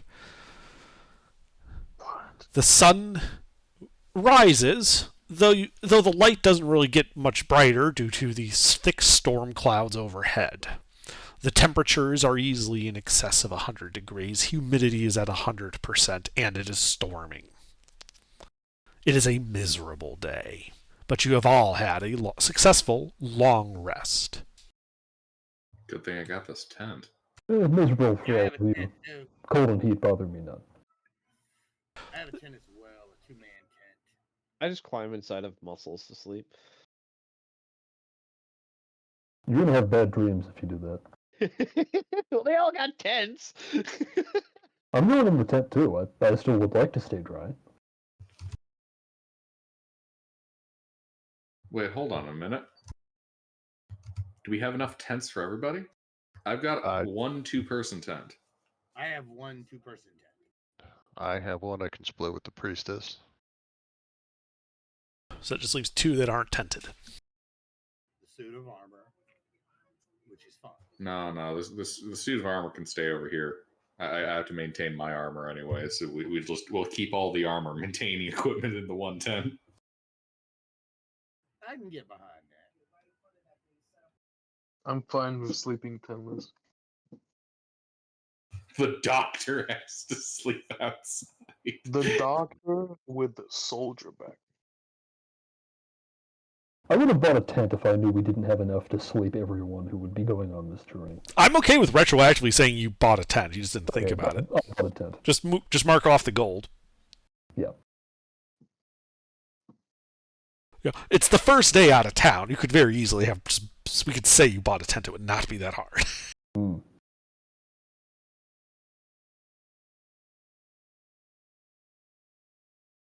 But yeah, the rain is just pounding down this early morning. It's already stupidly hot. You can barely see more than 10 feet in front of you. The river is swollen. You can see it, not quite roiling, but it is definitely moving a bit quicker than it was yesterday. I have been here a few days, and while I love their beer and their people, I hate their weather. So all of you need to mark off a ration. Except me. Well, what do you have to mark off? Lubrication? No, I don't have to mark off anything. We don't eat. Yeah, their reborn class just gets to ignore all the survival features. We're already dead. I mean, if I wanted to ignore all the survival features, I could just play Druid or Ranger. The other question is, how much water do you got? Drinkable water do you have? Oh, I'm glad you asked, actually. Because what I have is several water skins and a rain catcher. Gilbert planned. Oh, that's right. He's playing. I'm a fucking one- Boy Scout. Yeah, you're playing the one that. Yeah, okay. You also brought several water skins. All right. Yeah. No, seriously, I carry 3 full water skins, and I have another what the fuck? 6 empty ones. I've got 5 water skins and a square yard, or is it square foot of canvas that we can make a rain catcher out of if we need it. Oh, I just actually have a rain catcher. Is that an Rain item? catcher's an item. Yeah. Huh? Yeah, it's a gold. Oh well. But speaking of that canvas square, I'm going to keep that over the priestess and the map just to keep the map dry, because I'm going to assume it's not very waterproof. No, the map is just like it's a piece of parchment, right? So not very waterproof. All right, I'm going to keep it under the canvas then. It's not just not waterproof, it's vulnerable to water damage. We all are in the end. Well, except for those of you who don't need to breathe. No. Dihydrogen monoxide will still kill them eventually. Nothing's safe from dihydrogen monoxide. You can call it monoxide. There's no need for 2 O's right next to each other. So just so you guys know, because you did pass the navigation check last time, this is your current position. All right. Also, I will change the marching order a little bit. Hebron, are you okay with taking over navigation? I'll keep the map, but you're good with taking the lead, so I can stay with the priestess in the back. Yeah. I'll take point. Okay. So you guys start leading off into the rain, barely able to see more than 10 feet ahead of you. You're just keeping the river at your right. Do we think light would help us see further? Or No. is the air just too thick with rain? The air is just too thick with rain. It'd be like Okay. shining your high beams into fog. Good, because I did bring high beams with me. But apparently they're not going to help. Since we're gonna be walking through like marshy flooding spaces near the side of the river, I'm gonna have my 10-foot pole out with me. Okay. You think I buried landmines? No, he's worried about sinkholes. Landmines. Mine. Oh, they planted landmines. Oh, I stand corrected. It was 10 square yards of canvas. Honestly, what I'm more concerned about is walking within range of Fort Vengeance's Paris guns, but I suppose landmines are also.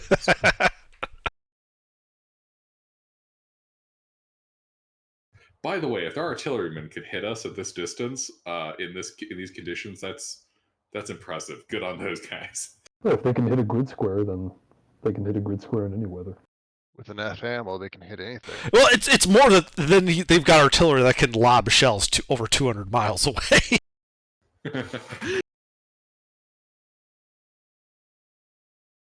Artillery, they have to actually account for Earth's rotation. Suborbital artillery. Even if only 1 in 3 shots causes any casualties, that's So, still you guys start marching. Who's doing the navigating? Heberon.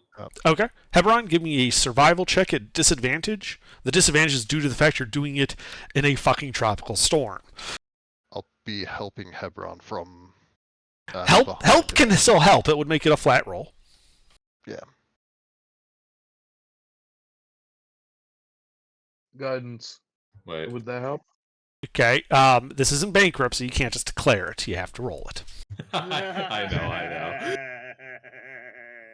I was I having to cut stuff down. declare bankruptcy. Can I get guidance from that cleric? Guidance. Yes. I have 2 clerics. Yay! Okay. As you make your slow, steady progress. I love how underprovided us with a healer on our first quest. Give us training wheels. I'm gonna send a healer with them to make sure they get this right. Mister, maybe not accuse the DM of giving us training wheels. Thank you. I'll be honest. Remember how I said this is a module? It gives you a list of starting side quests, and I rolled for it. This is the one that came up. Also, yeah, there's that. Oh, it might be because he's just so used to you being the cleric. No, I'm not the cleric. So yeah, I know. it is slower going. And at the halfway point along the day, I do need everybody to make a Constitution check versus exhaustion. Constitution check. Ability check.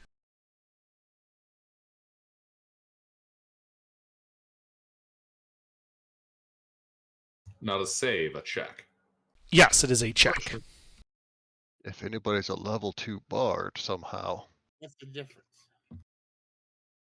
We don't get proficiency. If you have proficiency in Constitution saves, you don't get it. Oh, okay. No, I don't. You're just rolling whatever your con mod is. And question. What's up? Since I got a soldier background, Uh-huh. would that help at all? Considering maybe soldiers have gone through something like this. Well, the background Wow. states that you take twice as long to get fatigued. That's no, Marine. incorrect. Twice That's as the Marine far. background. Yeah, his is military rank. Oh, okay, I'm wrong. You invoke your rank. Bloody. I'm gonna say no. The degree of fitness that a soldier would have is going to be comparable to that of somebody doing adventuring. Alright. You know, it really, unless you were like a specialized, like special forces type, like a Marine, you're not going to have any special physical stats from that. Just checking. I knew there was one that did it. So, yeah, Tamora, Hebron, Foramon, and Muscles. You guys are fine. River, Giuseppe, and the Priestess all gain a level of exhaustion at the halfway point through the day, mucking through the storm. Oh, God. I already hate this place.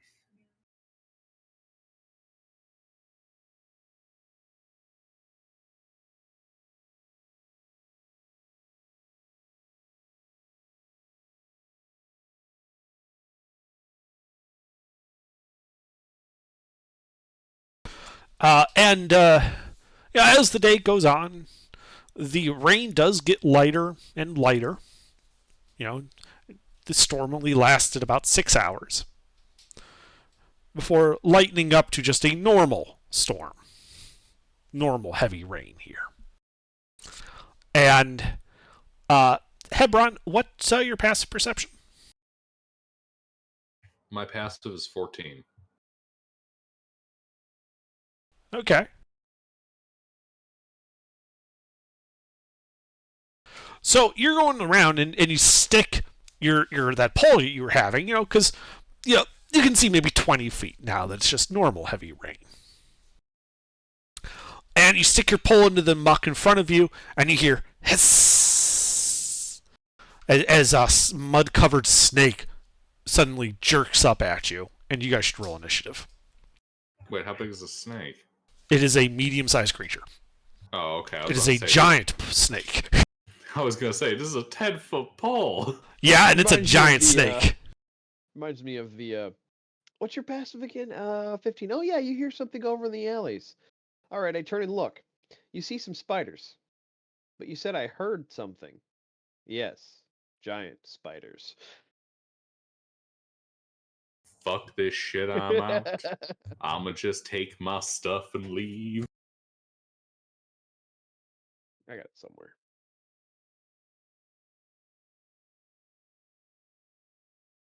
Oh,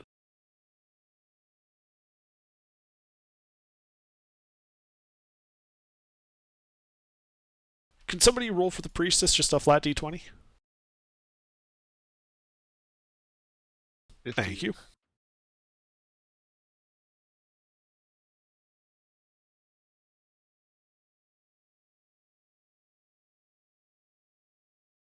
Do you need someone to run the priest?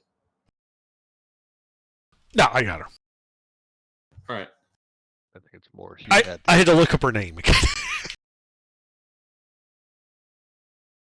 There you go, Gilbert.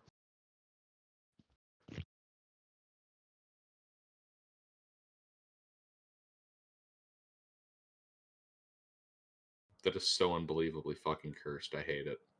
Yeah, he'll be fine. It I won't bother cast, anybody. Love I it. cast Exterminatus. I love it. That is awesome, Andrew. That is awesome. Anyway, Tim.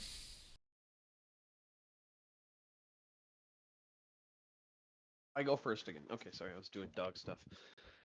Alright. You're probably going to be going first most rounds. I only have a +4. I'm also the Yeah, only but I dex also- based. I also have a +4, and I'm really bad at rolling high numbers. Alright, can I see the snake? Yes. I shoot the snake. Roll to hit. Is it in melee with... It is in melee with Hebron. Does a 12 connect?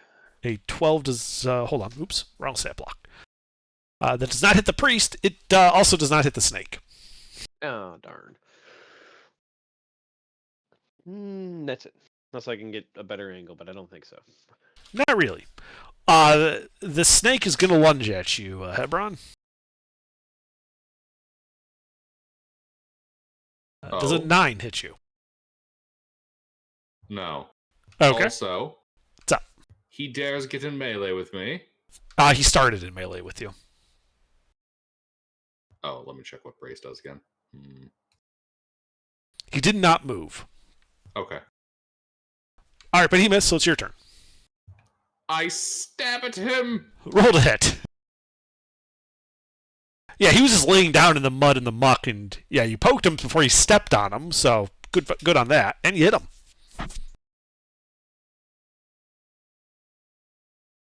Oh shit! The snake is near death. Giuseppe, I am going to poke the snake. roll to hit.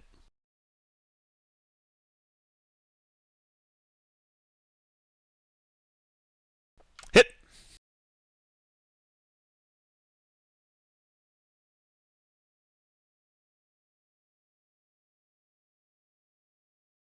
Eight points of piercing. All right, the snake dies, and you guys are out of initiative. I'm gonna look at Hebron. Be more careful. He was There's careful. other That's why he has things the out stick. here. Mister, were you not paying attention again? No, I seen you poke your stick into the ground and poke the snake. That's why it popped up. Versus him Yeah. stepping on it. Well, I mean, Hey, Hebron, could you go ahead and grab that snake? Oh, It's yeah. poking. Don't worry. We'll have this for dinner. Yeah. Hebron pulls up the snake and passes it over to River. Yeah, it is a giant snake. It is a medium-sized snake. How heavy is it? 60 pounds. All right, I will put like the head over my shoulder, and I'll have to drag the rest of it. Hold on. I've got two 10-foot poles. Wrap it around the middle of the pole, and then carry it, on two people. They do not move at half speed. What? Well, if he was dragging it, he would be moving slower. I was agreeing with you. Oh, okay. We should probably give that to somebody who has more than 4 pounds left before encumbrance.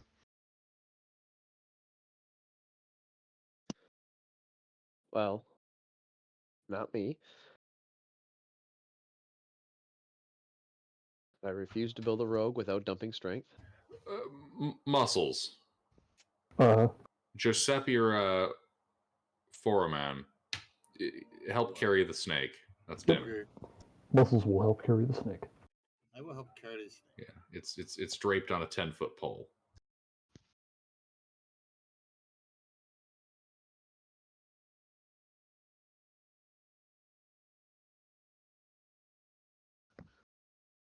Onward we go.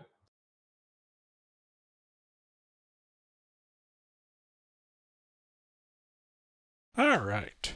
So you guys continue. The rain not letting up, though the wind does begin to die down as night falls.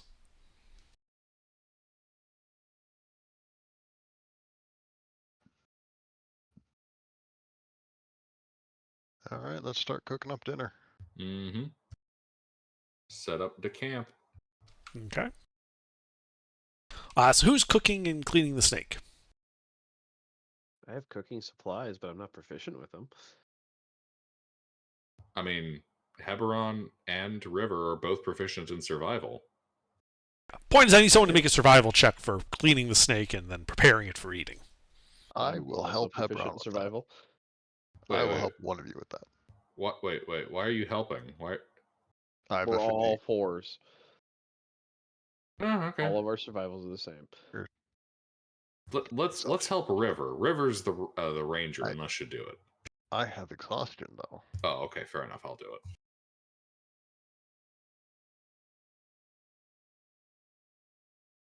I can walk you through it, but brain's a little bit too foggy 19 today. under. Guidance. All right. Yeah, you don't have much trouble as you just clean the guts out of it and kind of open it up and kind of fillet it onto a spit, which you have over a fire. There's not much meat on a steak, right? It's mostly bones and empty space, but there is some, and it is enough and filling, so your whole group won't have to eat any rations tomorrow morning, because you'll have steak. Snake. And Muscles will be having some as well. She doesn't need to eat, but she still does. Sure. Giuseppe does as well. Gotta keep. Heberon is going to give Muscles a long look. Does it just rot in there? I'm not sure what happens to it, she says, putting a little bit of the snake through one of her helmet holes. She technically eats through her eyes.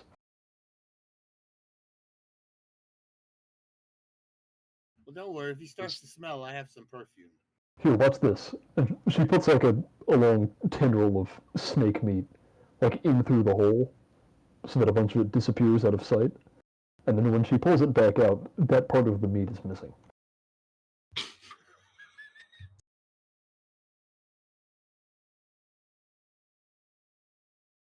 Your helmet have a visor that comes up or something? Like, actually, on second thought, I don't want to stick my head in there after that.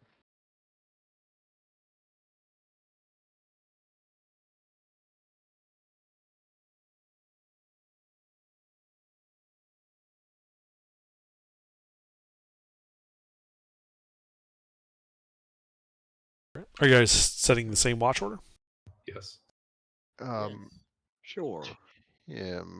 Could you hide the camp and I'll help with that? Question mark. Sure. Thank you. I camouflage the camp. And I will be assisting.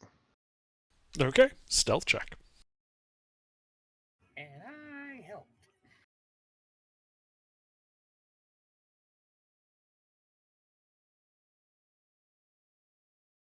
I know that beats my passive.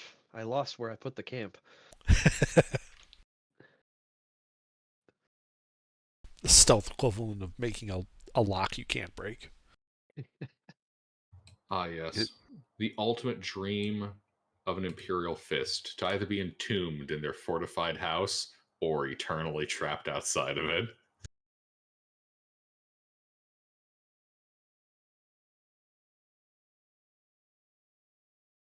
But then you guys bunk down in your hidden little fort, the heavy rain and the hot, humid weather continuing throughout the night and into the morning, as you have successfully taken a long rest. With the morning, the heat returns, the rain still falling, though a little bit lighter than it was before, and you are actually able to see out to a normal distance now.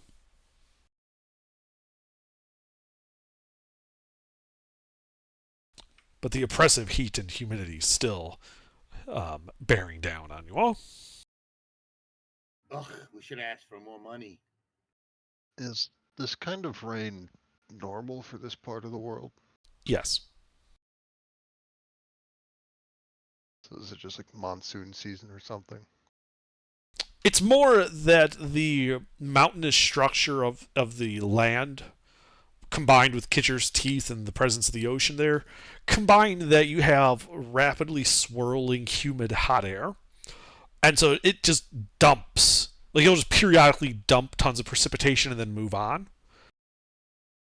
You know, you're effectively on the windward side of the mountains. If you get to the leeward side, this will be less of an issue, though you'll still have some of it. Okay.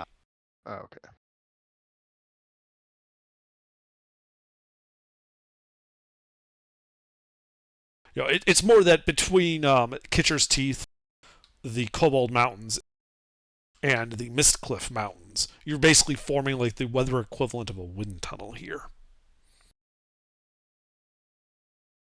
I follow.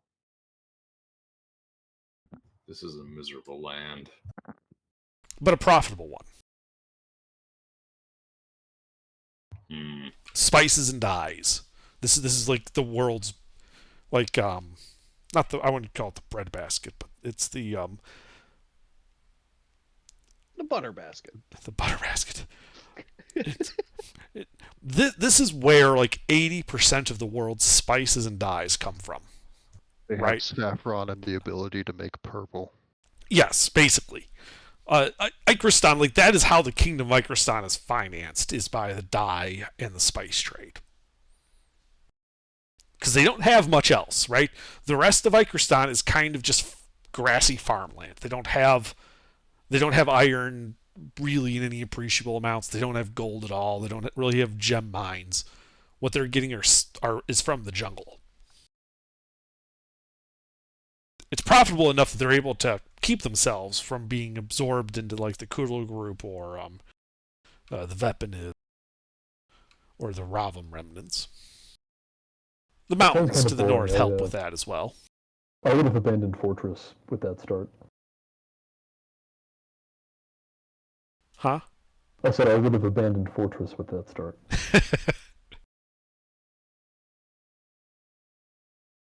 Hey, I understood that reference.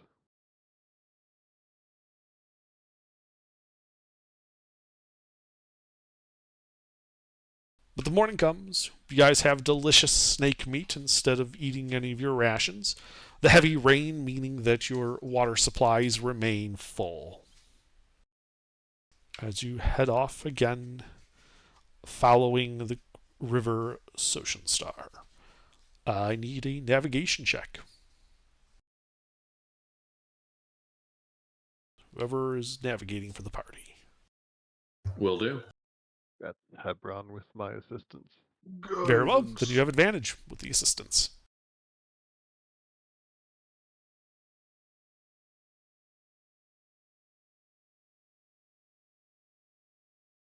Okay. Yeah, you're making better time than you did last time. As you slosh your way through the remains of that storm.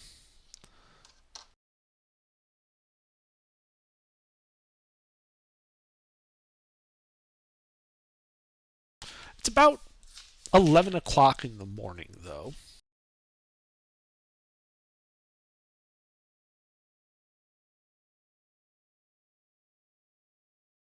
When you spot to your left a small clearing through the trees.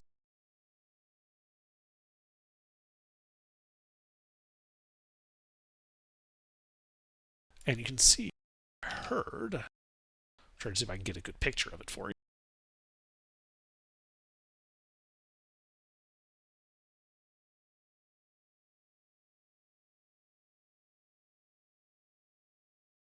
Of Hadrosauri.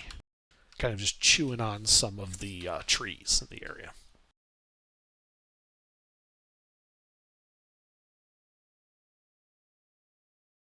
Neat. What does Heberon know of these wingless drakes? Thunder lizards. Wings. Well, you know that several species of them are domesticated in Novozon and used as pack animals. You could give me a call it an animal handling check to see if this is like one of those types of breeds.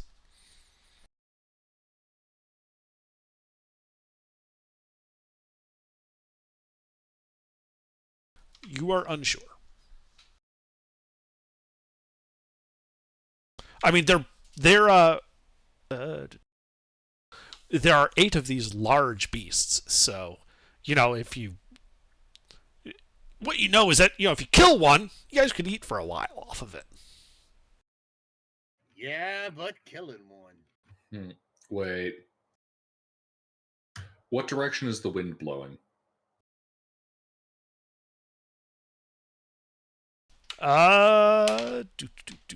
It is coming out of the southwest currently. All right. I watch upwind as I lead the party past these creatures. Okay. Yeah, basically the wind is basically blowing along the river. So if you just keep following the river, you'll be upwind of them. Reason I'm specifically looking upwind is in case there's other predators. If you're, yeah, you know what I'm doing. I understand. Especially the kind that walk on 2 stubby little legs. That that you might refer to as clever girls. Yeah. Oh no, I was referring to dwarves. Oh. But those are nasty too. Yeah, those strange wolf-like thunder lizards. No, if we do run into Utahraptors, does that mean Utah exists somewhere in Lyras? Are there Mormons in Lyras? Also, speaking of dwarfs, we are still yanking that guy along. Oh yeah, I completely forgot about that. I just realized it too. Yeah. I'm I tired. mean, yeah, I mean, like he's been sullen, and he woke up after about 3 hours passed, like during the night, and yeah, he's been just sullenly following you guys, his hands chained in front of him. He hasn't said a word. Did you feed him? Yes. Okay. I mean, I was gonna say no. I was but- gonna say no. We might But the be Boy mean, Scout beat but me not to it. evil. Well, it's not like it cost you anything because he had the snake to feed him. Or we had him to feed the snake. One of the two. No, we're not gonna throw him at our food. That's a waste of resources. We'll save him for when we're being chased by zombies. But anyway, yeah, just Man, you guys are really trying to make this relationship as hostile as possible, aren't you? Yeah, that guy tried to stab us. yes. He started it. If he didn't want to be used as zombie bait, he shouldn't have been a bandit. I don't think he's a bandit. Alright, what do you call someone who jumps out of a bush and stabs a bunch of travelers on the road? Natives. Did you see the picture of the dwarf? I mean, natives can be bandits too. Banditry doesn't discriminate. No. Banditry is a job description. Yeah. Native is a broader classification. Banditry is when people jump out of bushes and try and stab people who are passing by. Oh, okay. So good to know that Tomorrow's a bandit then. I don't jump out Laura of didn't jump bushes. out of a bush.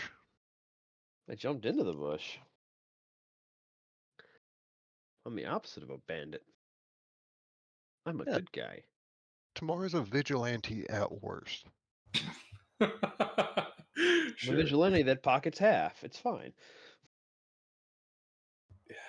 God, where's that Shrek bit?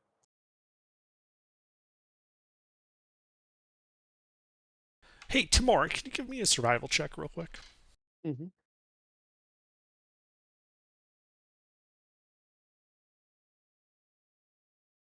All right. So with your sharp eyes, as you guys are, marching along here and getting late in the day, you've long left that herd of dinosaurs behind. And at first, you think that perhaps there's some type of fruit on the trees. And as you look at it, you realize that you guys have walked into a section of the where the brush is or the canopy is particularly cantilevered. Like there's broad areas where there's no trunks, and you realize that they're not fruit, but that you've got like hundreds of bats up there, just sleeping. Huh. Hey guys, be quiet. There's bats above us. Those aren't birds, sweetheart. They're giant vampire bats. Those aren't vampires. Those are bats. And I'm Yeah, going to need everybody to make a stealth check then.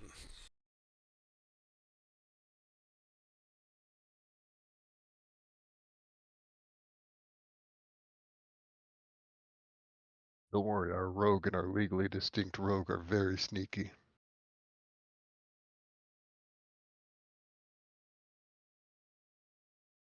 Unfortunately, we're the only two who are. Yeah. Some of the groups are going clank, clank, clank, clank, clank, and the bats, with the sound of screeching, begin flitting about you. And one of the things you would notice with your extremely high perception tomorrow is that they have unusually bright red eyes. They're almost glowing in the twilight. And then they attack. I need you guys to roll initiative again.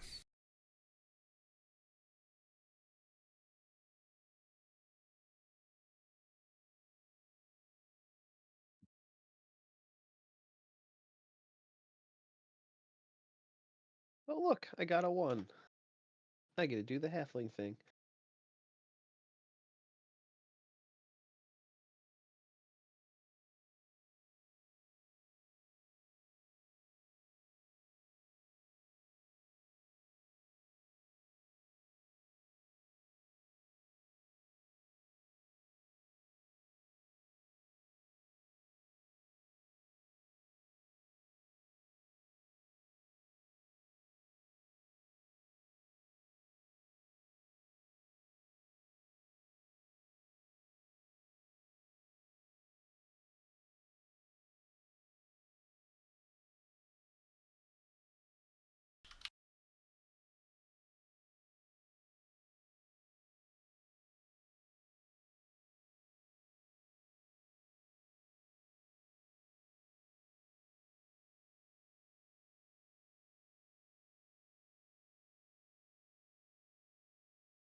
All right, Formon. What do you do? Bats are swarming. Everywhere? They aren't yet in melee with you. Like they're swarming above you in the canopy of the trees, but they are very obviously moving to attack. Can I shoot at them? Yeah, roll to hit. Sorry, Okay. stepped away for a moment.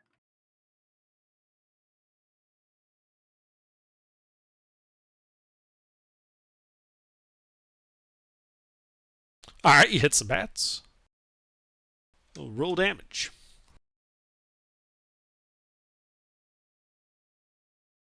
Alrighty. Yeah, you kill some. Still, the bats are swarming. Anything else? Bonus action, Shield of Faith. Okay. Giuseppe? I'm gonna take a hand crossbow and shoot at one of them. Okay. Roll to hit.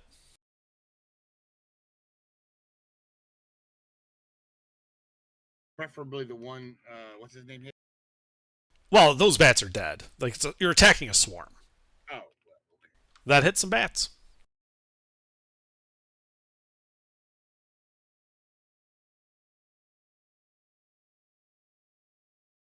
All right, yeah, you've made a pretty big. Oh wait, how much damage do you do? Because 18 hits. The 7 points of damage. I doubt you do a D20 in damage. Oh shit! Yeah, you're right. I'm sorry. Yeah. Fucking what the hell?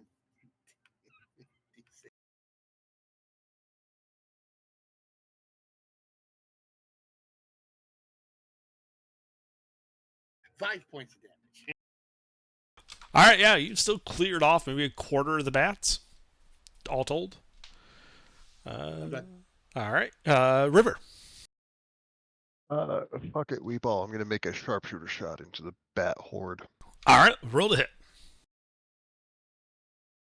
Double check my modifiers. -5 to hit. So that's a +1 total. Does a 16 hit? Yes. 14. I'll make this for my favorite enemy for an extra D4. 23. All right, yeah, you start blasting, another quarter of the bats are gone. Only half of them remain. All right, that's my turn. Tim. I shoot. Roll to hit.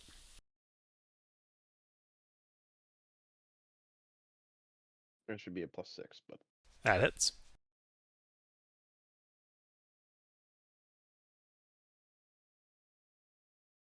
six piercing. Okay. That's it. The bats descend, coming down into melee with everybody. Reaction attack. Roll to hit.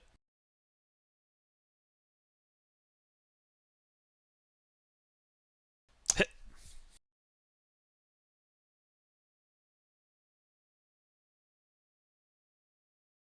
Yeah, as you clear out a bunch of the bats around you, just swinging around as they come down. They are going for Tim. Does a 17 hit Tim? I'll allow it. All right, the bats bite you several times for 2 points of piercing damage.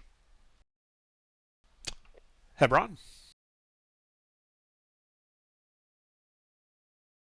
Action attack. Roll to hit.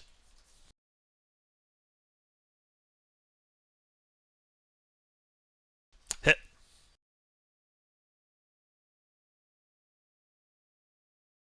All right, yeah, as you just start swinging your mace around, clearing... Sword, sorry, I thought you said mace. Yeah, you start swinging your sword around, cleaving bats to and fro. Eventually, these swarm dissipating, and you guys are out of initiative.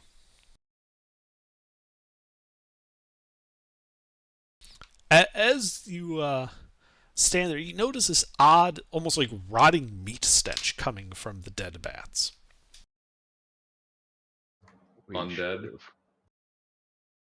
Make a nature check.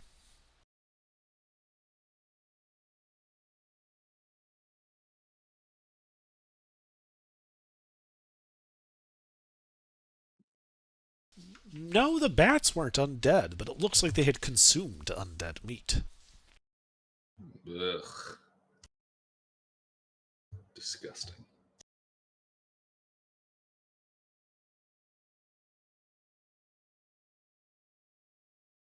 We should probably not stick around just in case something does happen. Hold on. We should probably burn these things. Yeah, they'll probably raise up if we don't. Short rest, Yeah, build the is- fire. Is Yeah, it can still we... raining? It is still raining. You can build a fire in the rain. Is it raining heavily enough in this area it's going to be a pain in the ass? Yes. Oh, these are square yards of... Okay. Alright, I have a much bigger canvas than I thought. I have a 10 square yard, not a 10 square foot canvas. It's a little different. Oh damn. Yeah, that's And then his canvas got 3 times this larger. And it got 3 times larger again.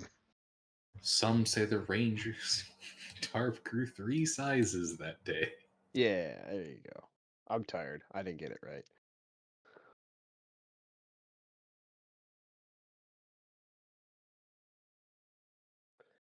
Is what So- lean to real quick and build a fire under it. I think Yeah. so. Or just find a couple relatively sturdy branches that are overhead.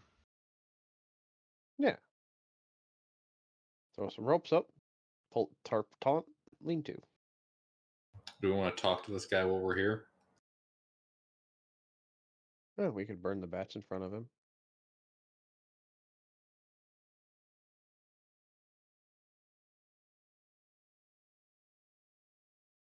I don't see how that's an intimidating thing, but okay. Well, I didn't mean it as an intimidation. I just meant it's coinciding. Oh, yeah. Yeah, let's do that.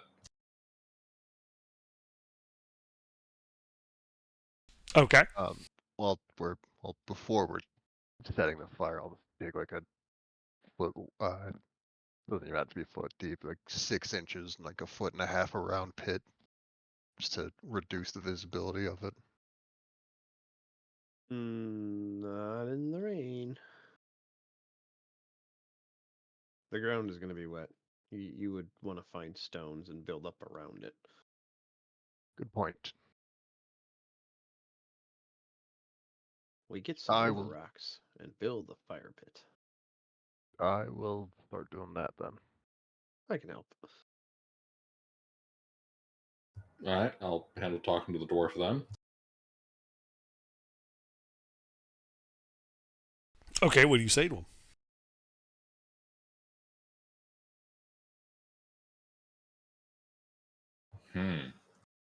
A good question. What do I ask him? What do you guys want to know? Name, where he's from, why he attacked us. Yeah, let's start with those. What's your name? Where are you from? Why did you attack us? What language do you ask that in? Dwarvish. He looks at you. We don't give names to outsiders. Why we attacked? You are outsiders. You bring the curse. The undead are your fault. We drive you away. Then no more curse.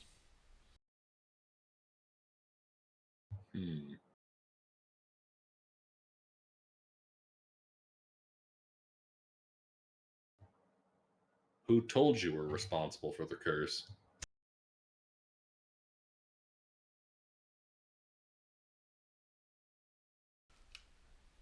Witch doctor said you bring curse here.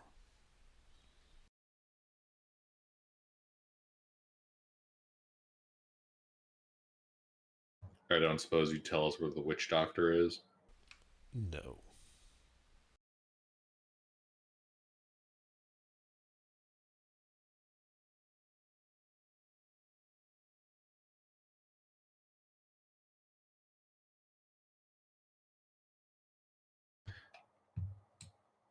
Well, we're coming in here to try to lift the curse. Although I have a feeling you lot will still continue to drive us out. If we're attempting to end this curse, is that amenable to you?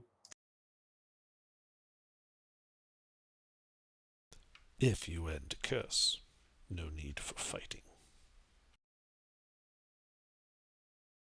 That would be the idea. The only issue is if you're trying to kill us, we can't get into the heart of the jungle, presumably where the curse is from, in order to end it. You follow my reasoning? Yes. Insight check.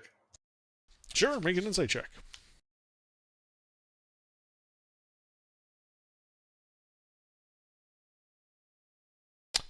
He's just kind of looking at you blankly, like, you would not want to play poker with this guy. He isn't giving anything away.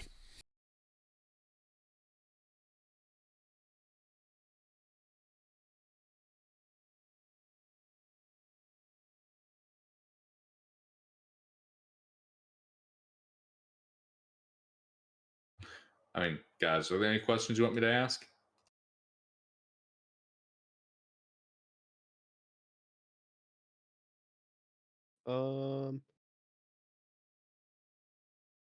Well, if he understands that we're not a threat, maybe he can help us get to where we're going, and thus get us out of the jungle faster, and then his people don't have to deal with us.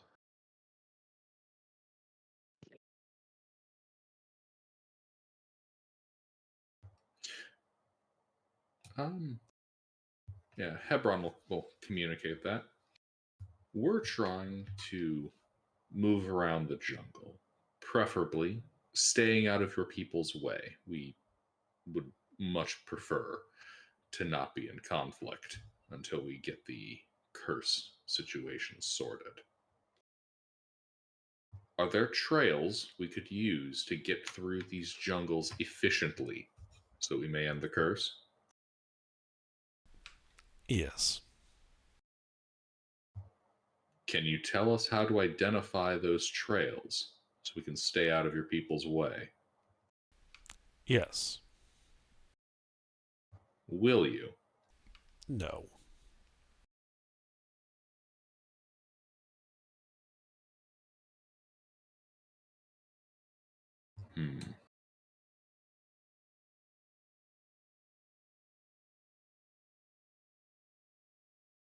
Would you say that we're at an impasse? No. Well, that's good.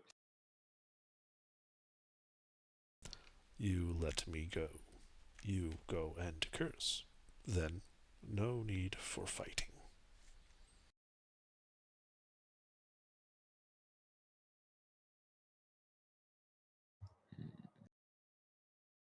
Agreed.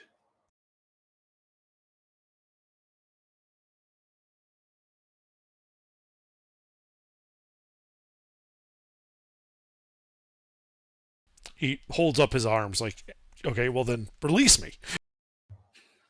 Hebron releases him.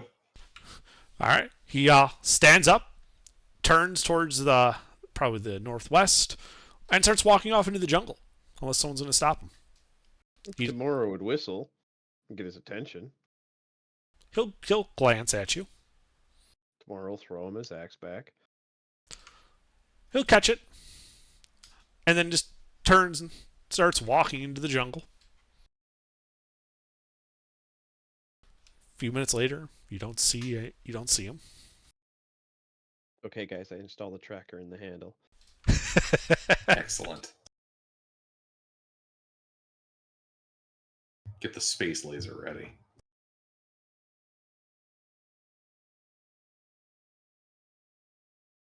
All right, so his people blame us for the curse. Cool. Mm-hmm.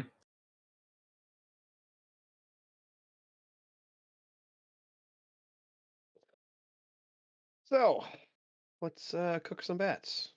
Or disintegrate some bats. Horse peas. Fire.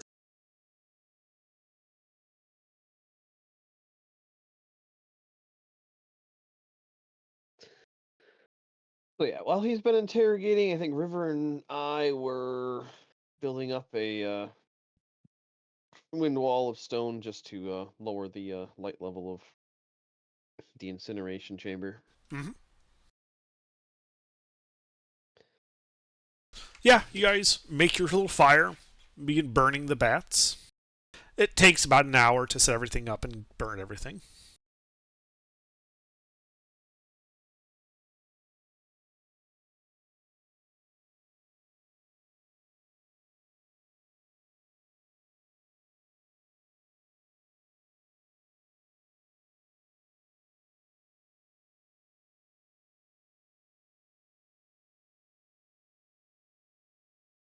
All right.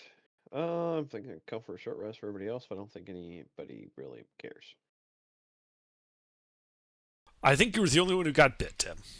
Yeah, my 2 damage. I'm not gonna waste my hit die on that. All right. So onward. I think All we're right. reasonably close to Fort Vengeance. Yeah, you know that by the time the sun goes down, you're about let's see, sir, 6 mile hexes. You're about 12 miles away. You know, you'll assuming you can keep the same pace today as you kept tomorrow as you kept today. That is, you know, there's not another tropical storm slowing you guys down. You'll reach it by about noon. All right. But night has fallen again. Somebody really better help that boy up. Who? Knight, he keeps falling over. He's a knight. He can take care of himself. No, it's like a turtle. You gotta flip him back over. I've got too much armor for that.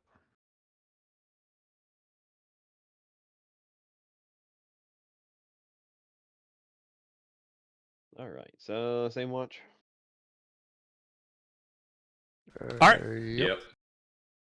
All right. Well, If it ain't broke, don't fix it. sure. Big and So who's on fourth watch? Sorry, I just don't want to scroll up. You guys remember? Josephine and Foreman. Okay. So Giuseppe and Foreman, it is your watch, the fourth watch. About a half hour ago, the wind and the rain stopped, and you actually got to see clear stars above head. The heat remains oppressive. And as the first cracks of dawn come, you also see a bit of fog rolling in along the river.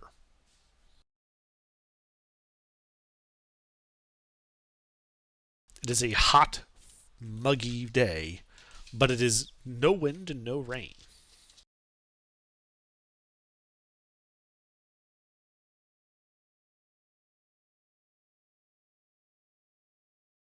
Tim, so everyone has completed a long rest.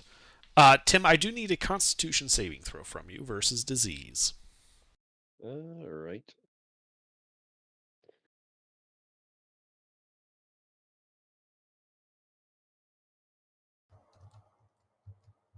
Oh no. Okay. I got the blue thing. No, you don't have the blue thing. Blue rot. Darn. My favorite So- disease. At the end of your long rest, Tim, you do not regain any hit points. You are currently ill and will have disadvantage on all ability and attack checks. Okay, so not saves, everything else. Not saves, but everything else, yes. Okay. Okie dokie. Yeah, you can tell that you don't feel good. I'm a little blue. More I'm like you're turning into a shivering. Smurf. Ah, okay. You guys aren't cold? Everyone looks at you and it's like 100 fucking degrees with like 98% humidity. If you're not going to use your blanket, give it to me. And that's why I need everybody to then make a Constitution saving throw against the fog. Oh God. Hey, I did even worse. Is this poison? No, this is disease. Okay. Yeah, just checking. Because I have poison resistant advantage. So, You too? The fog is giving us a disease? Yes. Damn. that's the blue. Yeah. So, let's see. Tim, Hebron, and River all contract Mad Monkey Fever. Bring on the hallucinations. Let's see. I need to look up that table. 1 moment. In fairness, our party has done better than Friday. Friday, everybody failed this save. Which is Everybody. fucking hilarious. All right. It was hilarious. So, River, Hebron, Tim, I need you guys to roll a D100, please. Oh, fuck yes.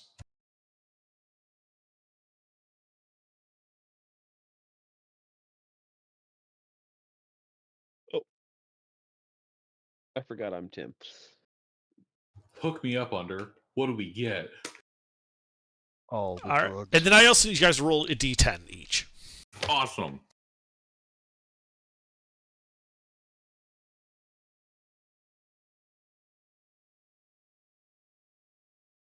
Under's sneaky way of making us roll a D1000. Well, it's more, one's for the table, one's for duration. Ah. All right, so Tim Well, Mora. fuck me. Yeah. For the next 80 hours, so 80 hours, Mm-hmm. you are, actually, hold on, I need to roll D100. You are deaf. So nothing changed. I don't listen to anybody anyway. Let's see, Hebron, for the next 50 hours, you have a disadvantage on wisdom and charisma checks as you suffer extreme paranoia. Wait, how is that any different from how I normally am? Because now, well, turn it to 11. And River, for the next 50 hours, 52. Give me a random item from your pack. Tell me an item. Random Here comes item. Wilson. No. Tinderbox. Okay. That tinderbox, that's your lucky charm. If you're ever separated from it, you have disadvantage on all rolls. All right. I roll sleight of hand to swap their tinderbox with my tinderbox. No, I'm kidding. I'm deaf. I don't know shit. But yeah, it's the effect of that fog rolling through. Do I notice any of this? Well, I mean, the fog, the Mad Monkey Fever, actually doesn't have any physical symptoms. It's all mental. However, Tim is displaying physical signs of disease, like he's shivering, in 100-degree heat. And talking extremely loud. Hmm. It's. I want to ask if I can roll, but You can always roll. sometimes you guys ask for more in-depth explanations. I can't think Well. of one. Well, what are you trying to do here? I'm trying to use medicine to see if there's any way I can help out with Yeah. anything. I mean, Tim is obviously ill. You can make a medicine check to see if there's anything you know of that might help him. Yeah, she'll be fine. She just caught a cold. Medicine. What? We're too exposed. Anything could be in these woods. Anything. Well, Medicine yeah, check. Right. that's how woods work.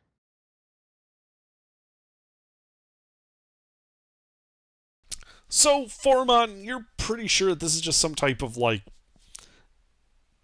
feverish type thing. There really isn't anything you can do outside of magic, other than just have him rest.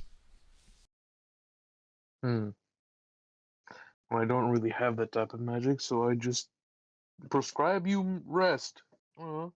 What? I make sleeping like kind of resting gestures with my hands. No, we just woke up. I point at you. And then I do the know. gesture. I took a long rest. I was there. It's Timora, just a Timora, keep cold. it down. She'll You're going be to draw fine. them to us. I facepalm. They're watching. Just a cold. She'll be fine. Let's get moving.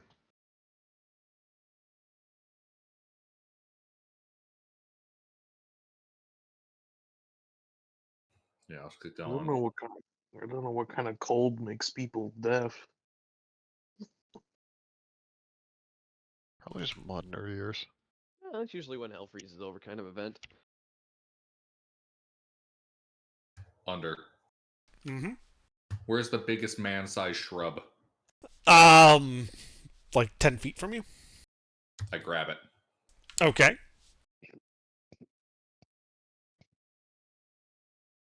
Anything in there? It's got some berries. I sniff the berries. Are they edible? Make a survival check. They are technically edible. They will, however, give you the shits something fierce. I collect the berries. Like, they will give you the shits to a point where it's like negative calories to eat them. Yes, I take the berries. Under, you fool. I'm Okay. going to put this in somebody's soup. All right, well, you have, 50 X-Lax berries. All right, 1 second.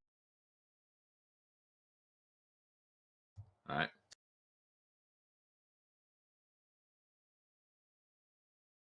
I don't suppose there's anything you can do about the cold and apparently one of our frontliners going. What, did he go feral or something? No. I'm being He's prepared. extremely paranoid. I'm being prepared. Fucking Alright, I'll cursed go things in feral. the woods. Take this bush.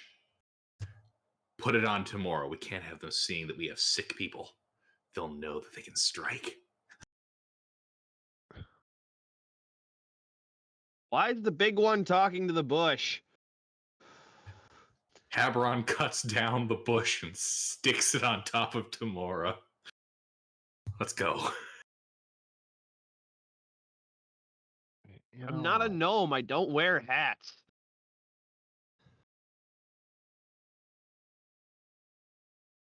Under. Remembering why I don't Mhm. like cities. It's full of people. Which way to the fort? Well, the priest did tell you that you follow the river to it, and that you should reach it probably in another, by the midday or so. That's too obvious. Our enemies will certainly be planning an ambush. What Under. enemies? I'd like to plot a more circuitous route that will surely avoid the opposition. Oh, we're Okay. following the river. Give me a survival check then to navigate off-road.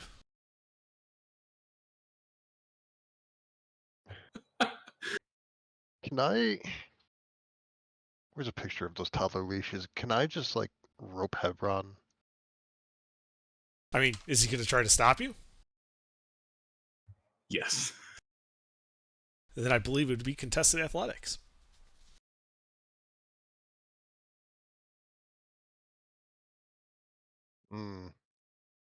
Oh, can you beat my 5?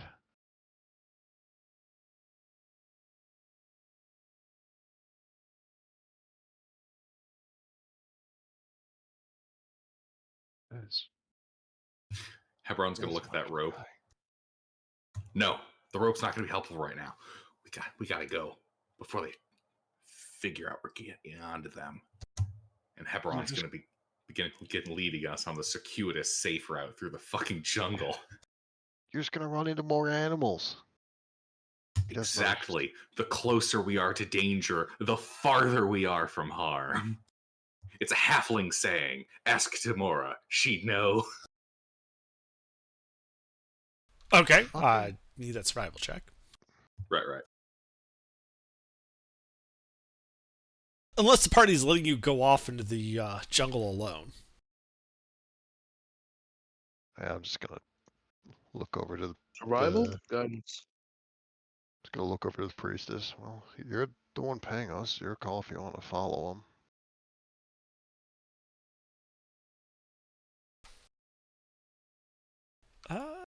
That's a good point.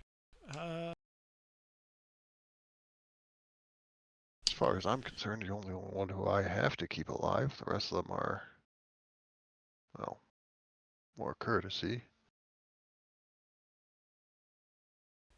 The priestess responds, "You're being paid to escort me to Fort Vengeance.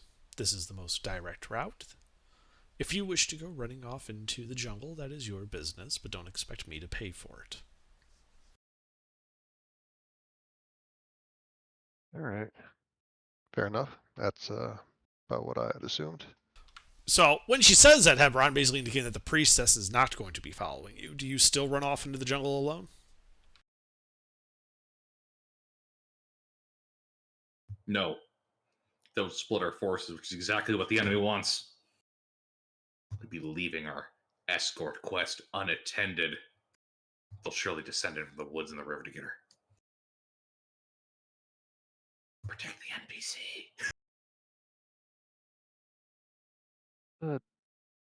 What's an NPC?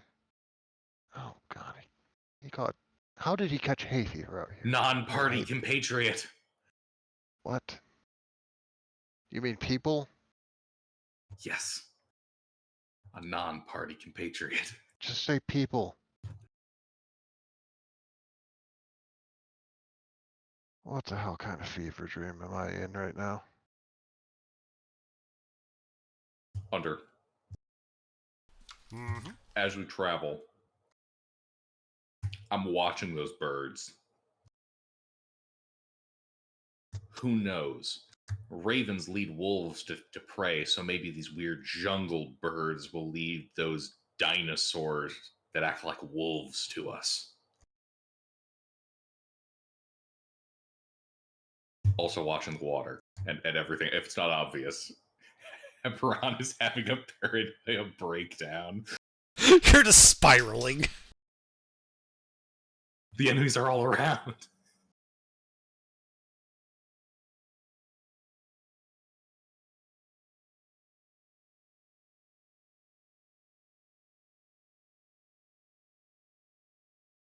That fish could be the familiar of a crocodile wizard. Shit like that as we travel. Okay.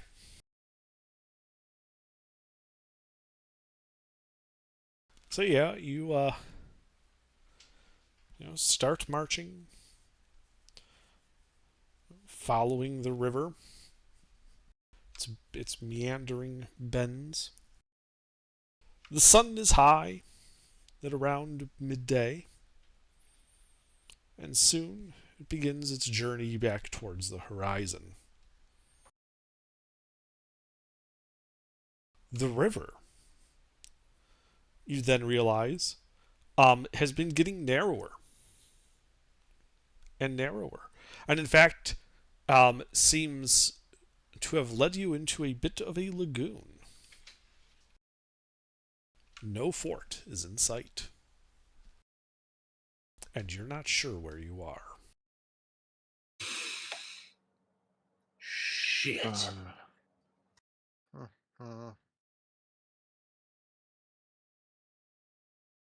We followed a tributary Which has now ended.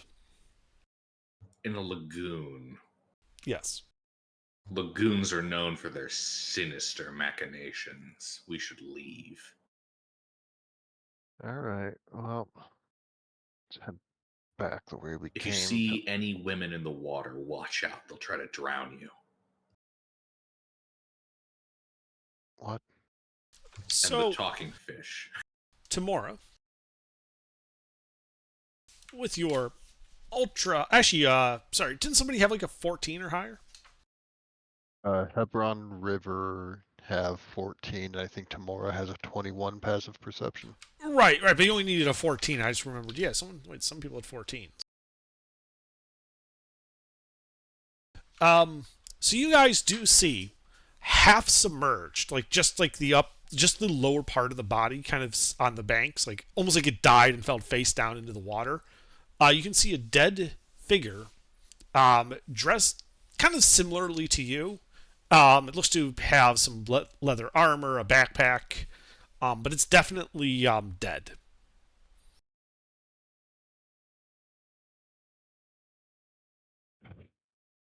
All right. Can someone check that body? See if they have anything that would say why the hell they were out here, or where the hell here is. Muscles. Yeah, what do you want me to do?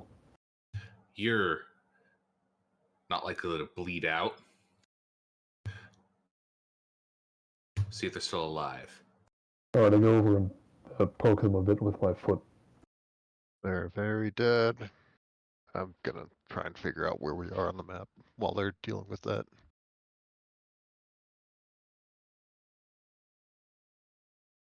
Well, are they very dead? Well, as you get over there and you realize that its arms, shoulders, and head are missing, Ah. it is Yeah, in that'll fact do it. very dead. Alright.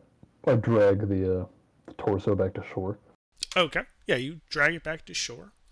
You can see that, well, it was in plate mail, but it's been reduced to essentially just a breastplate. I'll take that.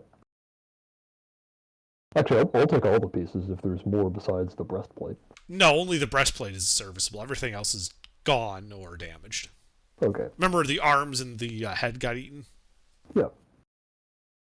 I'm not saying, like, if there are additional complete pieces of armor. I'm saying I'm taking incomplete pieces of armor. Right, I'm saying that really the only the breastplate is usable. Okay.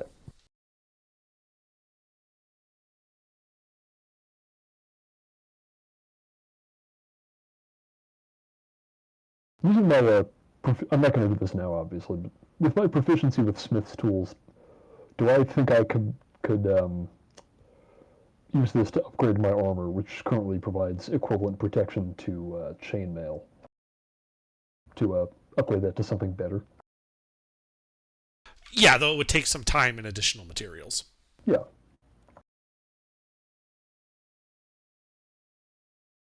Alright, well, I'll definitely hold on to that.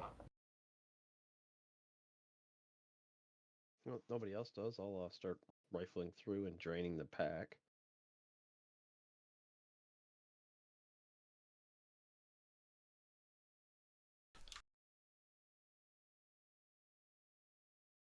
All right.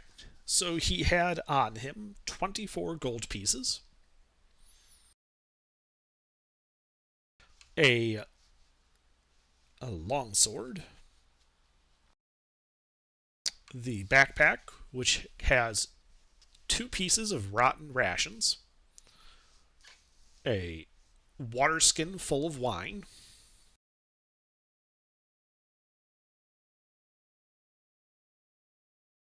and a scroll tube.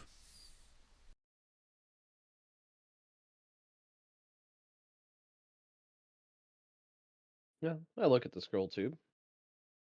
I'll pop it open. Okay.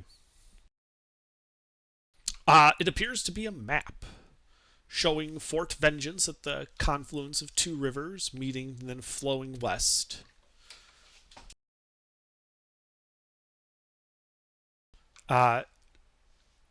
To the north of Fort Vengeance, it shows some notes saying jungle ambushes ?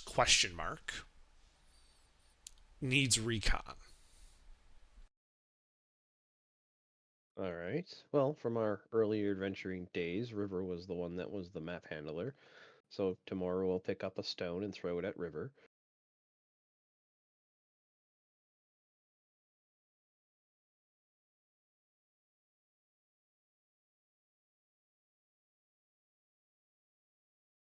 All right, River. Tamora just threw a stone at you. What? I just hold the scroll tube out. Map! Did somebody say map? I'm the map. I'm the map. I'll bring it here, and I'll hold out my hand for the map. Do you see the dwarf? I'm still rifling through the Where? pack. All right. That was the whole reason I threw a stone at you. I'm not getting up and walking. That over was you. everything You come in to the, me. in the No, I'm going to stand here and click on you. I could constantly left click on the back of Tamora's head for the next 3 hours. I'll walk over and get the map from tomorrow. And try and cross-reference it with the one we have to find out where we are.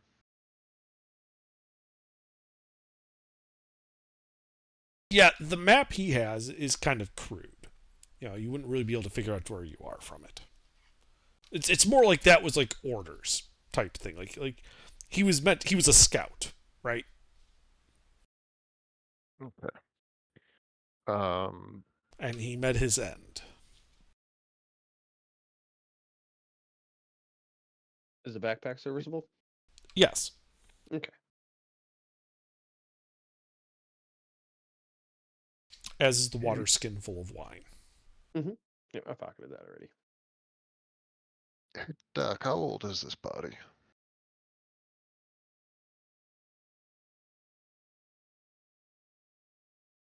Well, you can make a medicine check to try to determine that.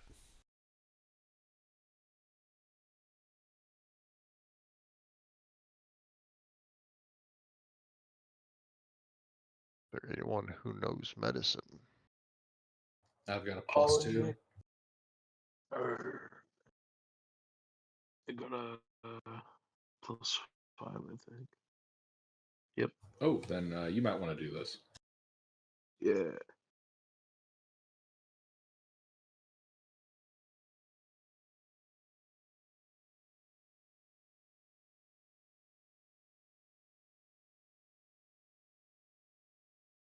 He's been dead about a week, from what it looks like. A week. All right. Well, I'm sure they've chalked him up as dead by now, but wouldn't hurt to swing by and tell them when we get there. I'll put the scout's notes back in the scroll tube, stick it in my backpack, and go back to our map and try to figure out where the hell we ended up. I would assume unsuccessfully because we're here in the first place. Yeah, well, as you guys presumably would try to get back on track, you could make another survival check. Yeah, I think we're just gonna follow the tributary back up once everyone's done searching the body. Is everyone done? I'm done.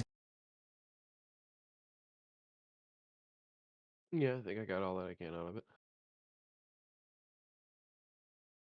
Do you want me to take the lead on leading us? I Probably feel like not for the best. I should put a leash on you. But I'm a little bit worried someone might be into that, so I think I will take the lead. All right. Hebron will help you.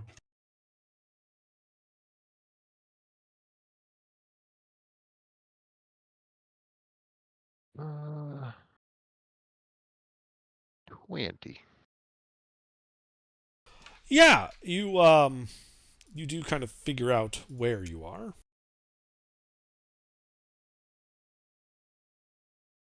And bear in mind, you've lost half a day doing this.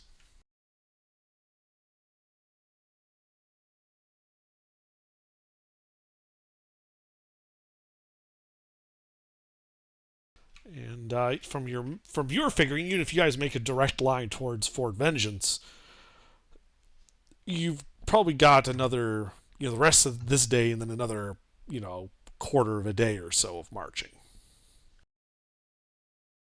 So I think we just follow this tributary back upstream. To Okay. the main That'll be even river. slower. It'll take you the rest of the day to get back to the river, and then you're still a half day from Fort Vengeance. It's only an extra quarter day overall. Your choice. I'm just letting you know that what the difference is, so you can make an informed decision. Yeah, having the river as a consistent, if not perfectly reliable, navigation It point. is gonna lowers be the DC for your navigation checks following a road or a river. Yeah, I think that's going to be worth the quarter day we'll be losing. Also, you can move faster. That too. All right. Well, you spend the rest of the day returning to the river Sachenstar.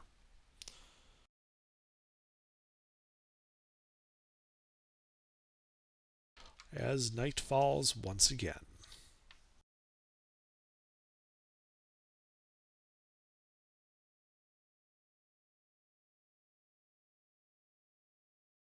Who's on second watch?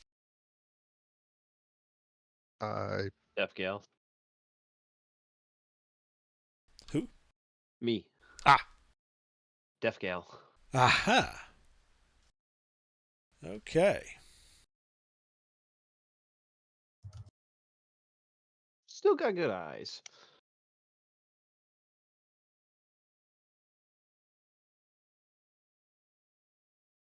Yeah.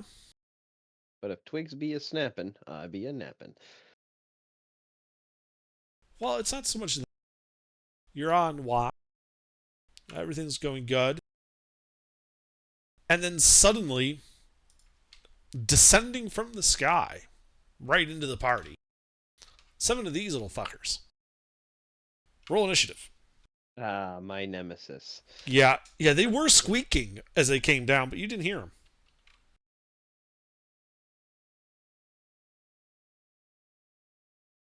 All right, disadvantage. So 13.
I didn't miss anybody, did I? Oh, Joe, we're mystery here. Yeah, I'm here. Initiative.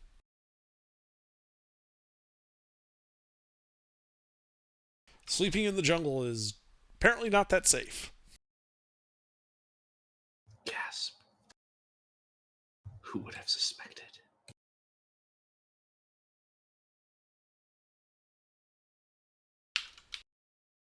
All right. And I think it was only Tim that was on watch for the second watch. Correct. So, Double Joe, there at the end. yeah, so Joe is asleep. River is asleep. In our tents. Yes, in your tents. We're all intense, yes. Oh, it's going to be real intense. Except for Tim. Well, he's on duty, so. Yeah. So a couple of these guys are going to try to bite at Tim. Hmm.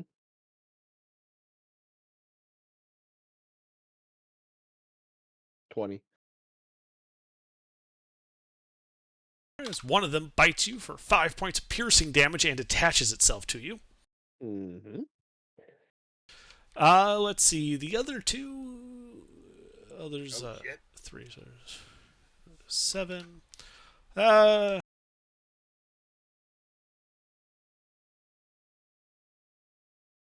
So a couple of them are going to worm their way into Foramon's tent and attack him while he's sleeping. Oh my god. Fuck. Who's this for? Dr. Forumon. Ah. Forumon, does either of those hit you? Yeah, both of those hit me. Oh no. So you're shocked awake as 2 of these guys suddenly bite down on you, begin draining you of blood. You take Yeah, 11 I points of am- piercing damage. I'm down. Okay. The other 2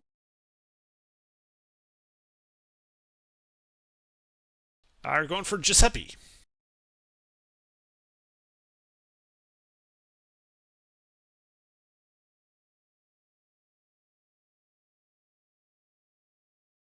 Does a LOL. 19 hit Giuseppe? Yes, a 19 will hit me. Fuck. Dealing a total of 16 points of piercing I am damage. unconscious. Okay, but that's... Presumably you guys make some noise and people start waking up. Tim, do you have anything that prevents surprise? Nope. You are surprised. Undril is surprised. Hebron, do you have anything that prevents surprise? As you've been shocked awake by the noise of birds descending. I do. This $10 bill and his 10 twin brothers. No. Alright, you're surprised. Farumon, death save, I believe you said.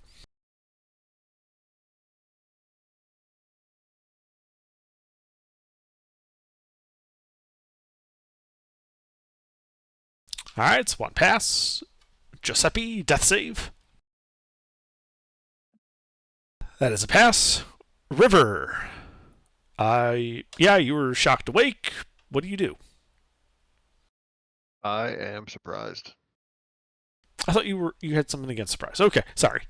No, Yeah, so you're surprised. These guys. Well, the ones chewing on Giuseppe and Forumon drain more blood automatically.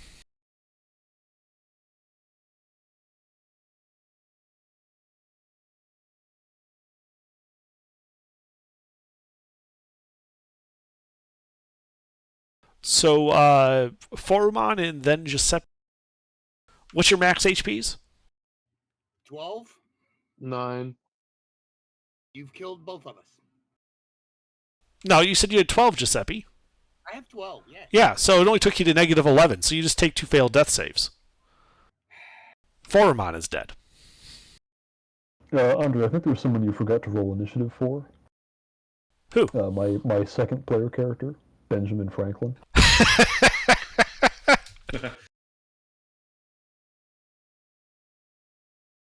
And then that one on Tim.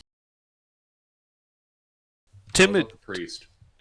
the priest was surprised, but she wasn't attacked.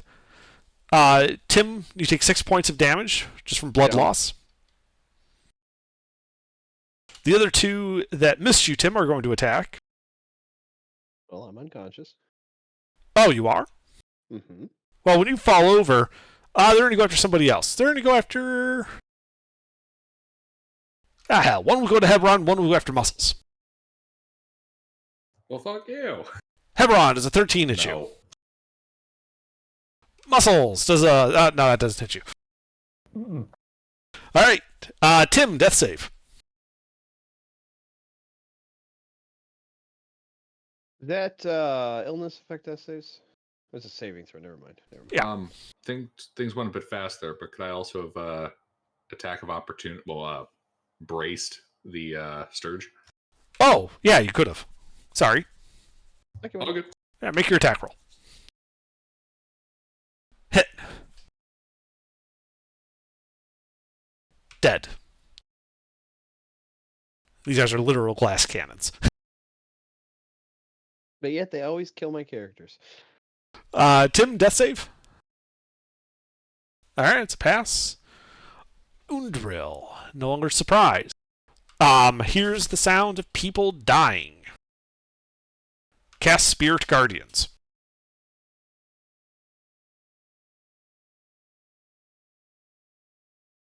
Alright, so it's the radius on that again. 15 feet. Yeah, so she just walks out of there, radiant damage flitting about. So when they start their turn in it, they take a bunch of damage. Okay. That is her action. Hebron. All right. So I've just cut this one in half. Where's the next one? Who's in the tent with you? Muscles. One was trying to hit Muscles too. There's another one in your tent. I'll go kill that. Found out Muscles was a clam. We rolled a hit. Hit!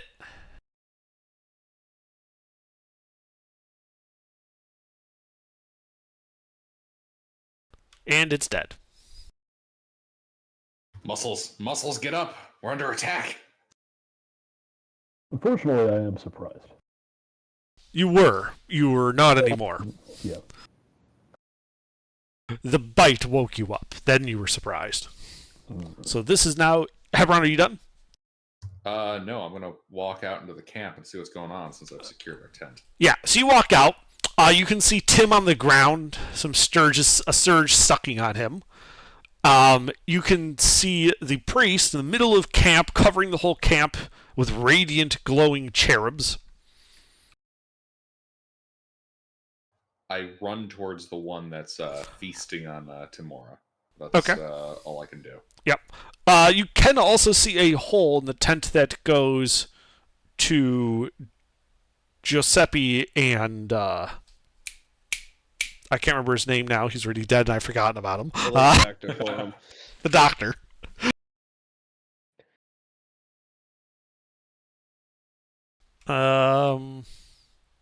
Alright, so yeah, you move over there. Muscles, your turn.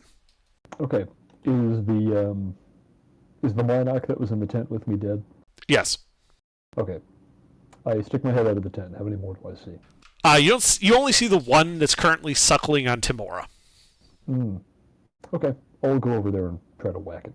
Okay, yeah, you can definitely run up there and whack it. Roll to hit. Hit.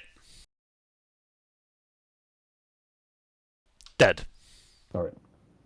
Anything else? Can I see where the rest of the party is? You can see the tent that held Foreman and Giuseppe and River and the priest.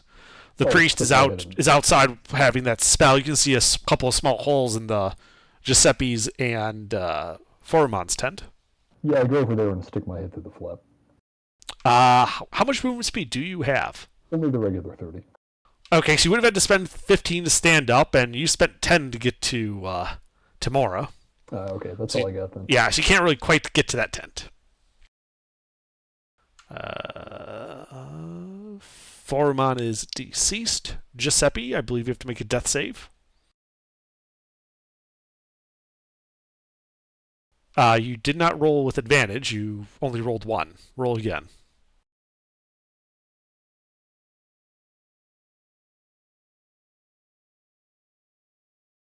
All right, that is 2 and 2.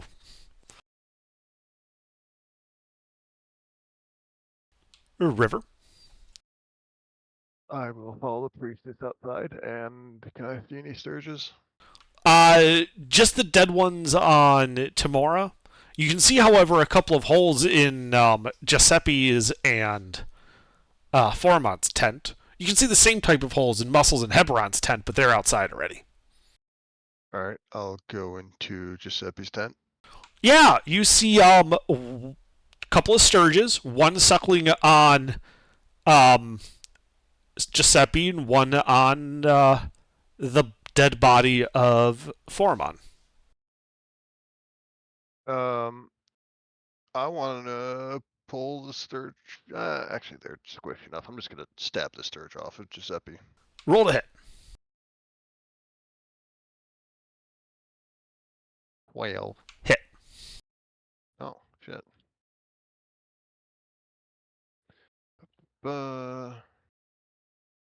And it's dead. Anything else? Alright. I'll go back to the priestess and tell her that we're going to have a zombie from one of the tents in a second. She looks concerned.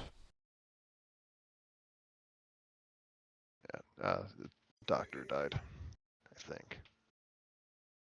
Looked very dead. What about Giuseppe? Fucked up, but alive. Could use some healing. She A nods. lot of healing. Anything else? That's it. You hear coming from the tent behind you, Rivers. As the zombie awakens. There it is. And it has only 2 targets in front of it. The Sturge sucking on it, and the unconscious Giuseppe. On a 1, it's attacking Giuseppe.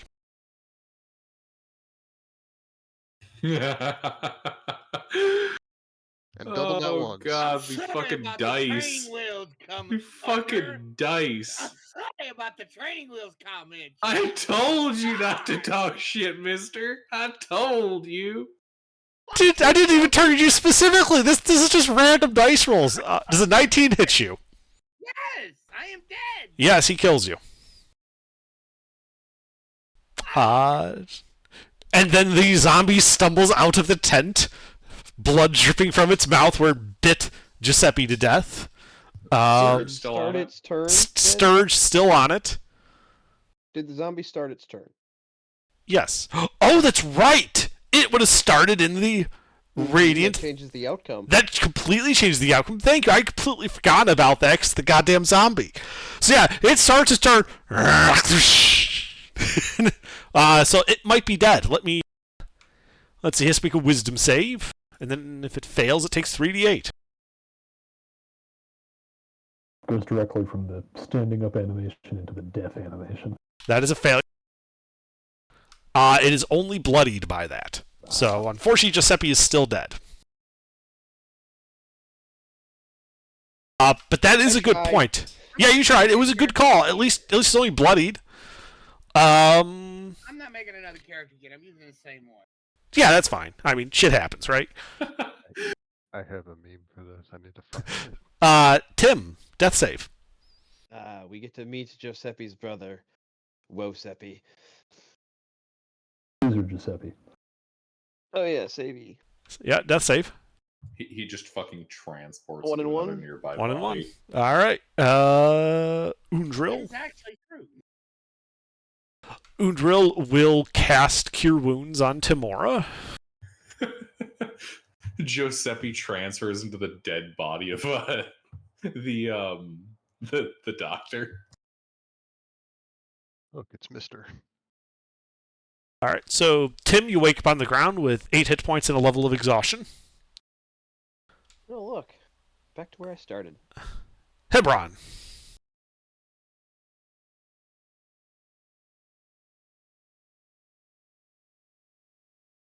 Gilbert. Hebron. Sorry. God damn it! Look, I wasn't used to the name. I attacked the Sturge. Which one? The one that was right by Timora. It's already dead. Oh, that one died? Yeah, the only surge that you can see left is the one sucking on the zombie. Oh, I'm sorry. I thought that was the one that died. I'll attack that one then. Okay, roll to hit. And if Sturges could express confusion, you would definitely see it on that fucker's face. That is a crit hit on the surge.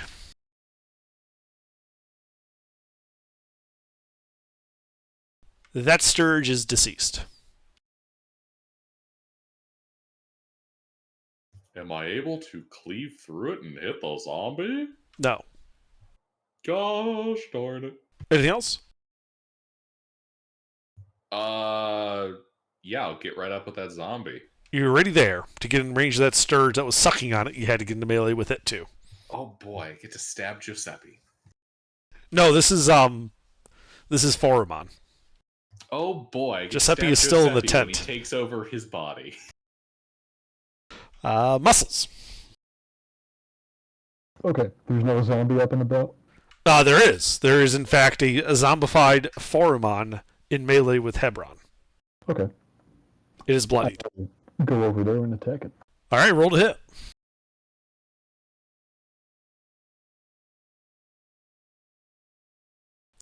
Critical hit.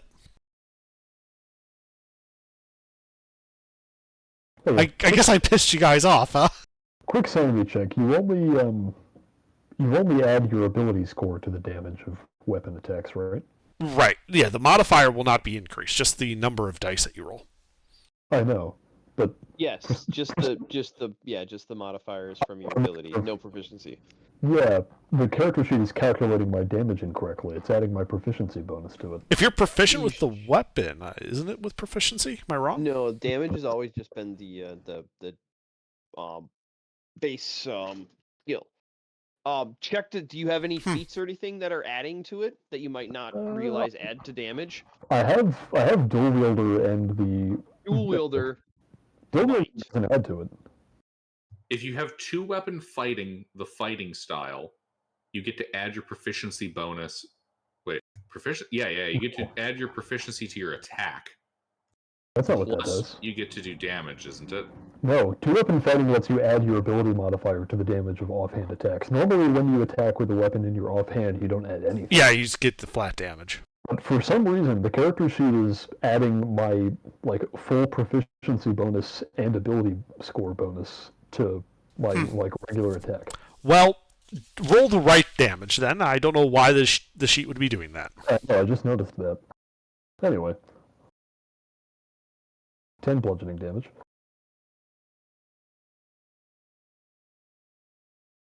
The zombie is near death. And now the other Warhammer. Also a hit.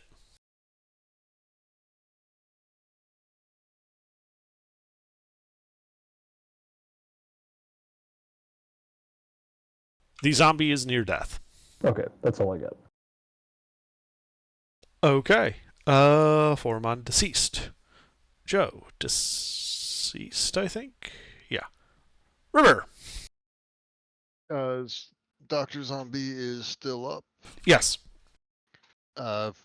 Giuseppe Zombie is still in the tent. Yes. Alright, I'm going to assume that Spirit Guardians will kill the zombie that is currently outside, so I'm going to ready an action to shoot Giuseppe Zombie as soon as it stands up. Okay. That's going to be it for me. All right. Let's see. The start of these guys' turn.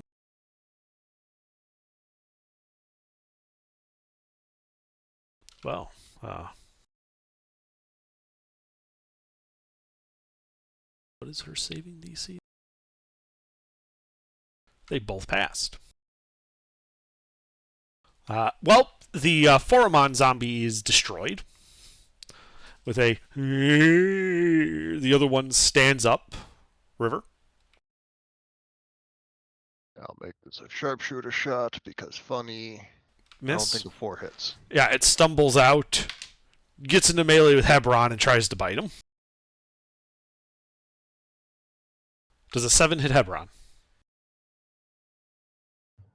No. All right. Tim. I stand up. Can I see them? Yeah. Yes. I shoot them. Roll to hit. All right, incoming friendly fire, everybody. Hit. No friendly fire for you. Friendly and melee? Yes. Dang. It dies. Cool. That was the exact amount you needed.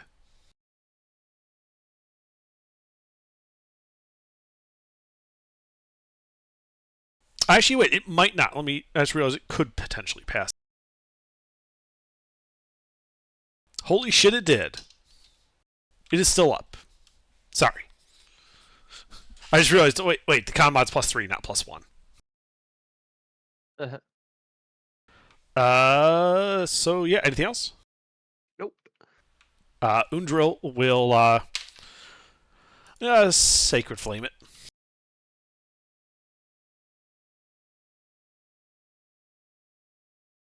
Yeah, Now the it's not zombie being is caused by, destroyed.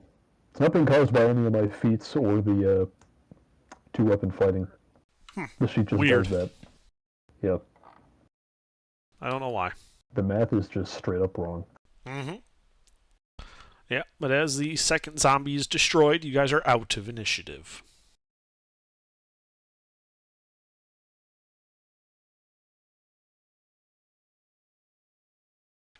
So how do you guys make any changes to your watch? With 2 characters being dead? Who was supposed to take the next 2? Giuseppe was going to be on both. I'm on 3rd. We have nobody on 4th. I'll take it. All right. Weren't you also already on a watch, Muscles? No. No. Oh, okay.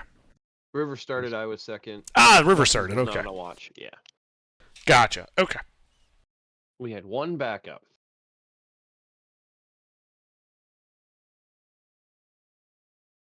Well, the rest of the night passes without incident. Morning comes, and you have all had a successful long rest. Am I still sick? Well, that depends. Now we got to make some more con saves. Let me first make a con save for you, your fever. All right. Exhaustion shouldn't be this level. Yeah, just abilities. Because again, I you already don't. got that specialty. Okay, so at the morning tomorrow, you shake off the disease. However, you still haven't regained your hit points. You have to take another long rest to get all that stuff back. All right, It was exhaustion. you get rid of the exhaustion. The only negative was you don't regain hit points on a long rest. Okay. I Uh, still have the 8 from a heal. Gotcha. yeah. Now the everybody. I brought. No, it's only been 24 hours. I think the shortest duration was 50. Oh. That's when you Yes. get to make another save. If you fail, you get more. Hey. All right. Well, unlock 24 hours off my 80. Yeah, you guys should be keeping track of that, by the way. That's why I told you how long it lasts. That'd be 56. Yeah. I've got a little more than a day to go.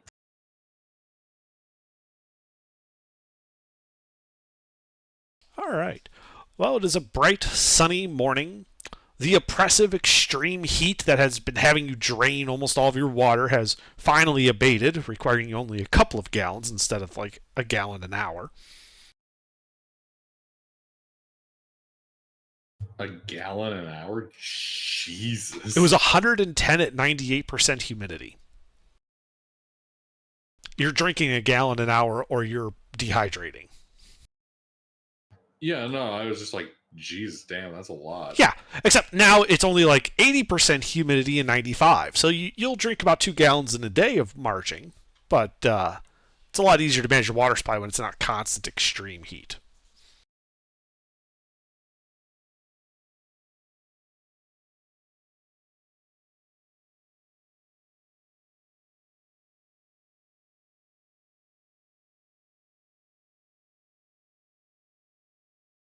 Onward.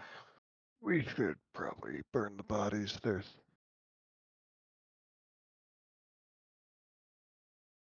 What do you do with their equipment? Loot it. Hey guys, can you post your inventory?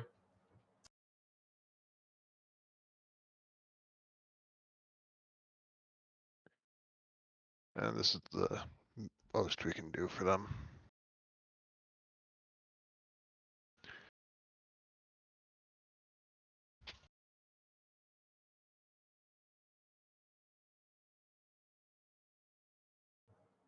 Mister Swag? What? Can you guys post your your dead inventories? Oh, yeah. Okay. They're looting your bodies. I had a basic. Post, please.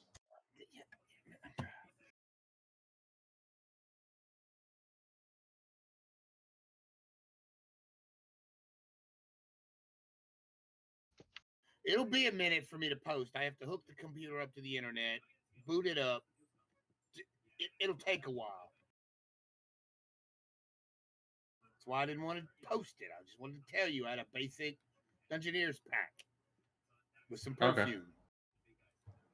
We'll take that. Do you have any gold? Yes, I have 10 pieces of gold, a rapier, a shield, breastplate, and a hand crossbow.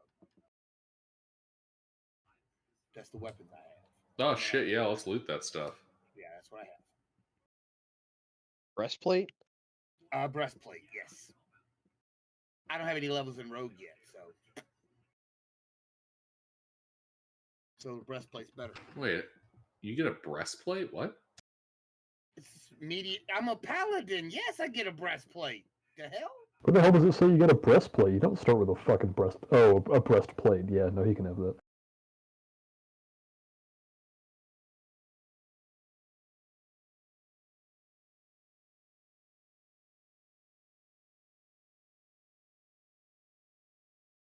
What, on a paladin? Yeah. Medium armor, breastplate. I thought they got chainmail. Yeah, that's not what that reads. It says that you're proficient in all those, but your equipment is Chainmail, I on know. bullet point chainmail. I I think know. a lot of medium armor. I sold the chainmail and got a breastplate. Oh, okay.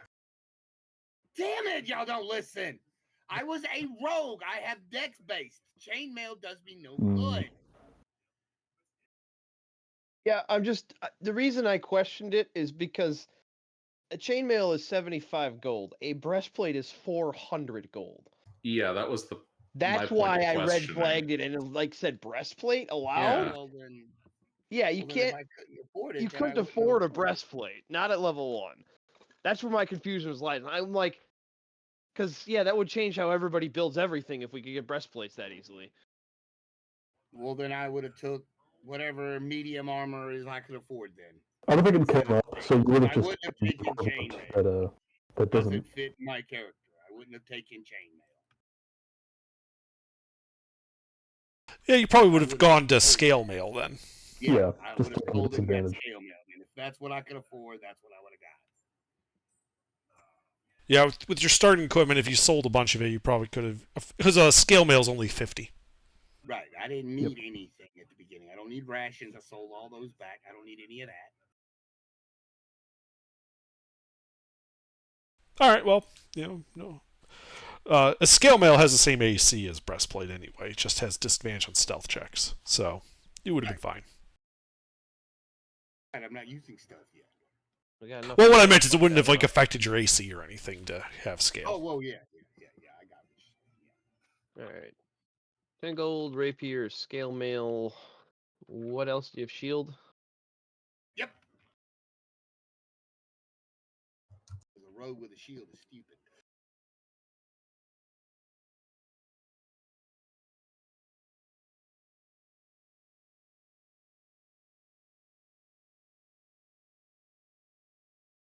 And then what pack did you take as paladin? Is that Dungeoneers? That one. Yeah, Dungeoneer pack. Engineer's pack. Yes. And I added Or Explorers? I have Dungeoneer's pack. And then I sold everything except the bedroll, the mess kit, tinderbox, torches, the rope, and then I bought some perfume because Giuseppe tends to stink a little bit. He is a dead corpse. A tent, some soap, and a healer's kit.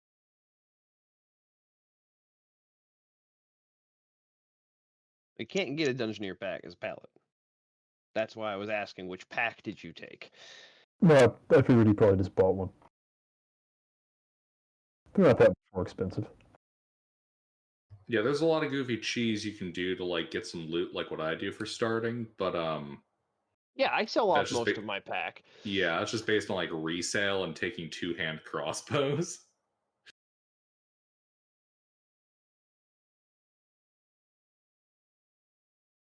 All right, well, we'll just go with this.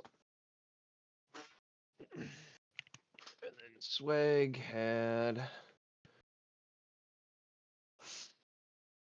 Well, I get a priest pack, and that's 19 gold. I can sell that back and get a Dungeoneer's pack. That's 12 gold, and I'll make 7 gold. You sell back for half price. Oh, well, then I've been doing it wrong this whole time. I didn't know you sold it back for half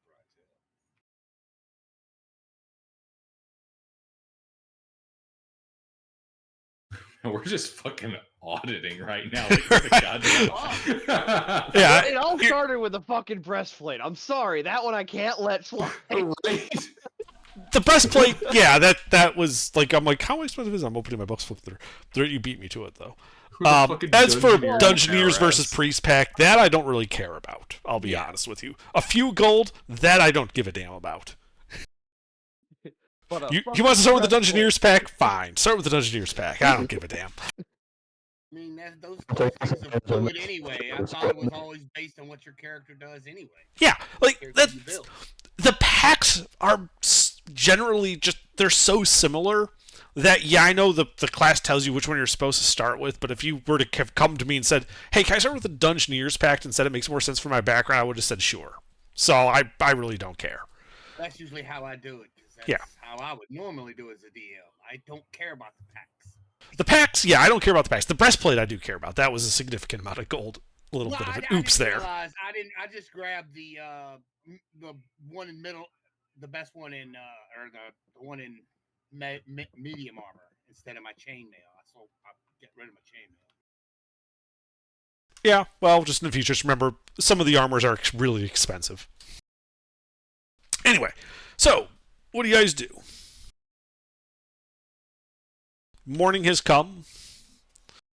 The HVT is still alive for now. Looting Swag's corpse. Loot and scoot. Yeah, once we're done loot, burn, and scoot. once we're done reconsolidating our equipment, we will burn the bodies of the fallen, and then we'll continue following the river east. Okay, who's navigating? I believe I'm still navigating. Okay, give me I'm a survival helping. check. Well, you have advantage then.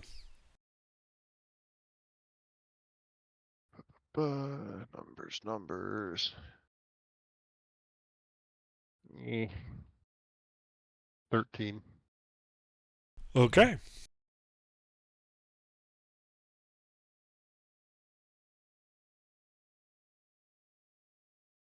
Ooh, taking a healer's kit.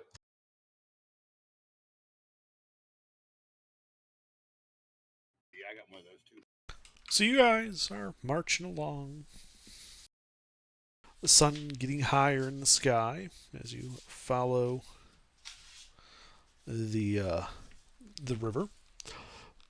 Through the foliage, you begin to see a crude set of timber fortifications. A walled compound with watchtowers and tents inside of it. It is encircled by a ditch bristling with sharpened stakes. A large gatehouse faces the river, on the shore of which you can see 4 rowboats tied to a wooden post. Scattered around the fort are piles of charred human corpses and flayed animal carcasses swarming with flies.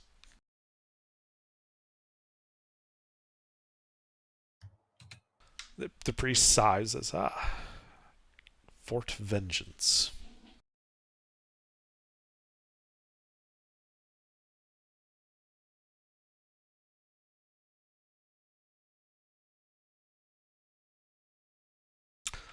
She turns to you as you guys are approaching this along the river.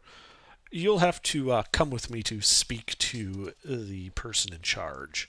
Last I heard, his name was Niles Breakbone. He is the one who has the gold and shall pay you for safely delivering me.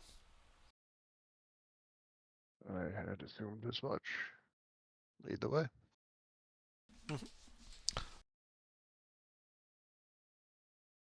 Yeah, as you approach the gatehouse, you can see that there's a couple of people on top. The depth of the ditch isn't that. You can't really see how deep the ditch is, as it appears to be filled with muddy water.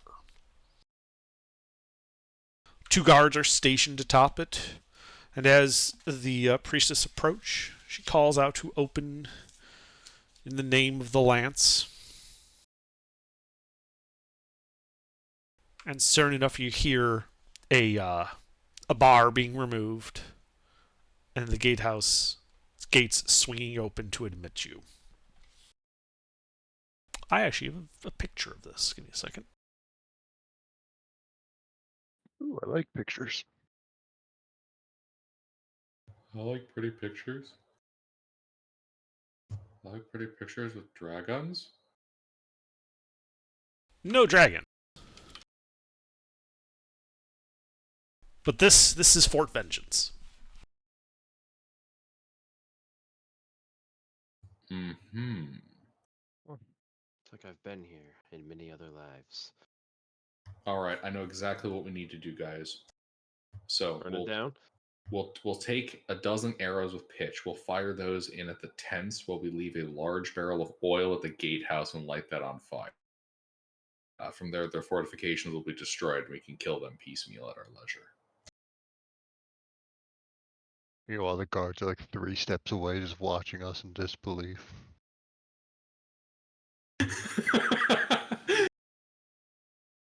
The guard responds in a very similar manner. Steve, now, if we just bum rush them, well, that guy's distracted.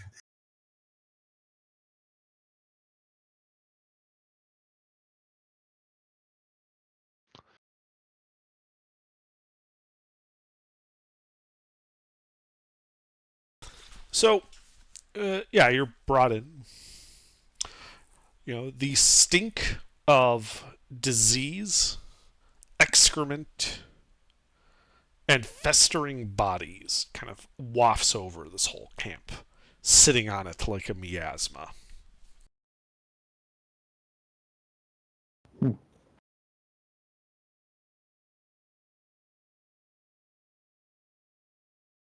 One of the guards speaks in low tones with the priestess, who then turns and says, "That large tent in the center holds the commander. We should go talk to him."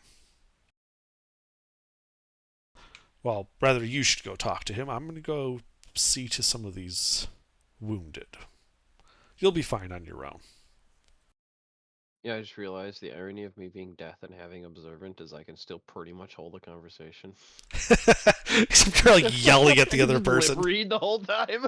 If this guy's here to see to the wounded, why didn't he help us?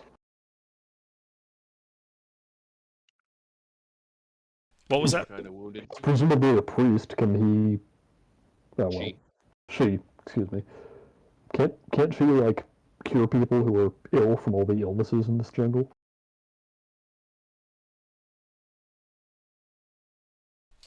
She can.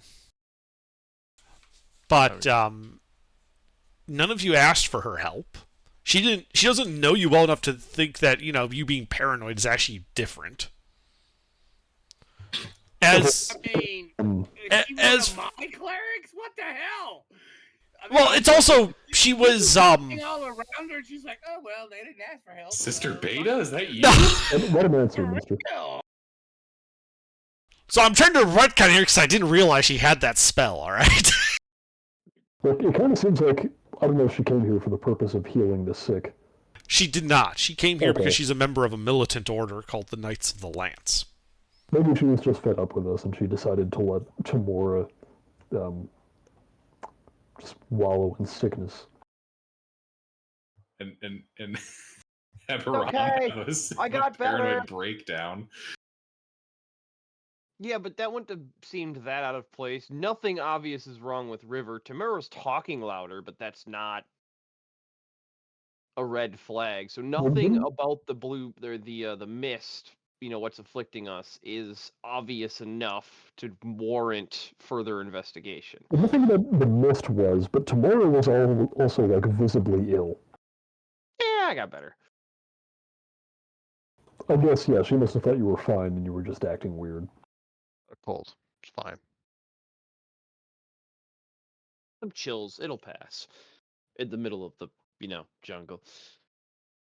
Yeah, that was my bad. I didn't realize she Oh, had no, you're lesser fine. restoration. Oh, yeah. I've got like 6 Oh. different stat blocks open at a time. Sorry. Oh, yeah. No, you're Yeah, spellcasters are fine.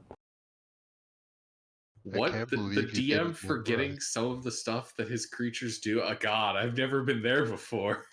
I can't believe you didn't memorize all 173 abilities that you have to have every week. And then the surges descend and start biting. No. I'm gonna use the restroom. we Or killed actually, the scouting wait. party. It is 11:40.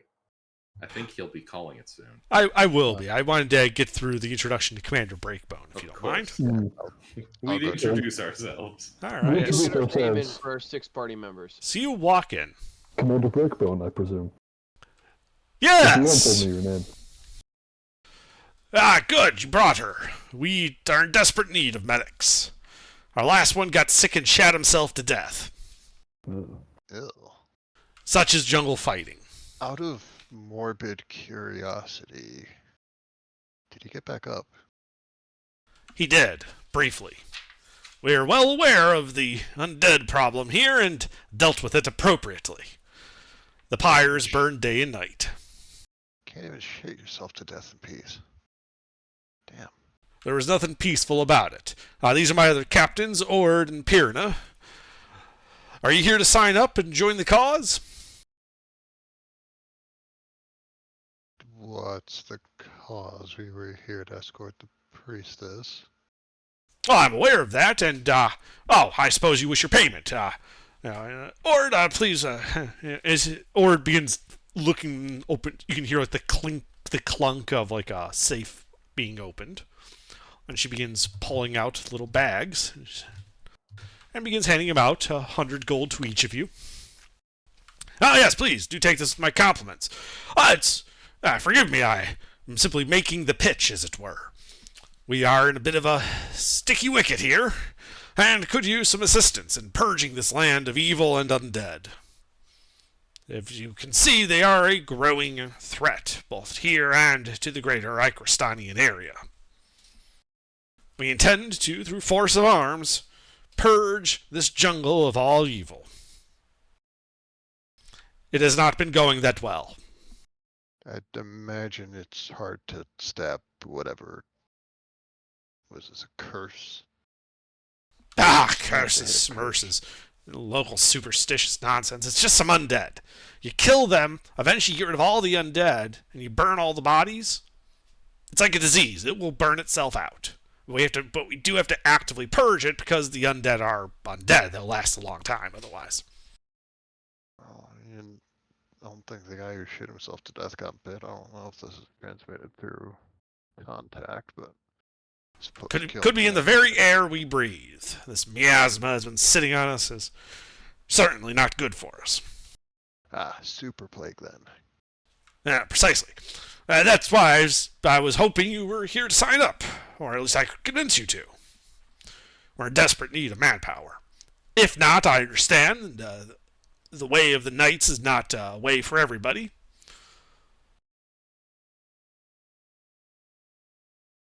Well, I'm not of a very knightly persuasion. Much prefer the force and relative quiet, but this is going to be my problem eventually, so I don't see why I wouldn't help. I'm not sure about the rest, though. Well, if you're not willing to sign up, would you be willing, then, to undertake a journey on my behalf? I have many wounded here, and I need a message sent. We have some rowboats tied up at the river. If you could take some of the wounded and some messages that I need sent back with you to Novozan, I would be much appreciative. I'd be willing to pay up front, as you have shown yourselves to be honorable in getting the good priest here. We can certainly do that. Wonderful, wonderful. Also, what mechanically does joining up mean with this? That he'd be giving you orders and sending you on expeditions to go, purge the undead from areas. Join the crusade. Bear in mind, they look like that they've been having a really bad time of it. I think we do a couple fetch quests first, and escort quests, and then we go purge once we hit high enough levels to have a subclass. It means he's going to start doing quests. Start giving us quests. Well, yes, but he's going to call them missions, not quests. Well. He's a knight. Why wouldn't he call it a quest? Because only he is a knight, and only he is worthy of. Because you'd be novitiates who'd have to prove themselves before you could be knighted. He gets quests. You get assignments. Yeah, he's here on a quest. Novitiate. I'm gonna level with you guys. Take a look at that. I'm definitely all about the questing. So we do quests without signing up, and then once we have proven ourselves of knightly valor, we'll be worthy of receiving quests. Exactly. Yeah, he does look like a knight errant there. I know, right? He should have been called Erroneous Septimus. If he was Hold on, Erroneous Septimus, he'd be a knight error. No, Erroneous Septimus. I kind of like that. Yeah, it does sound nice, doesn't it? Then you'd be a knight error, not a knight errant. Well, just shuffle your name around a little bit. Keep the H, and the H is silent. Well, I just switched up his middle name. It's now Hebron Erroneous Septimus. Yeah, the 404th of his line.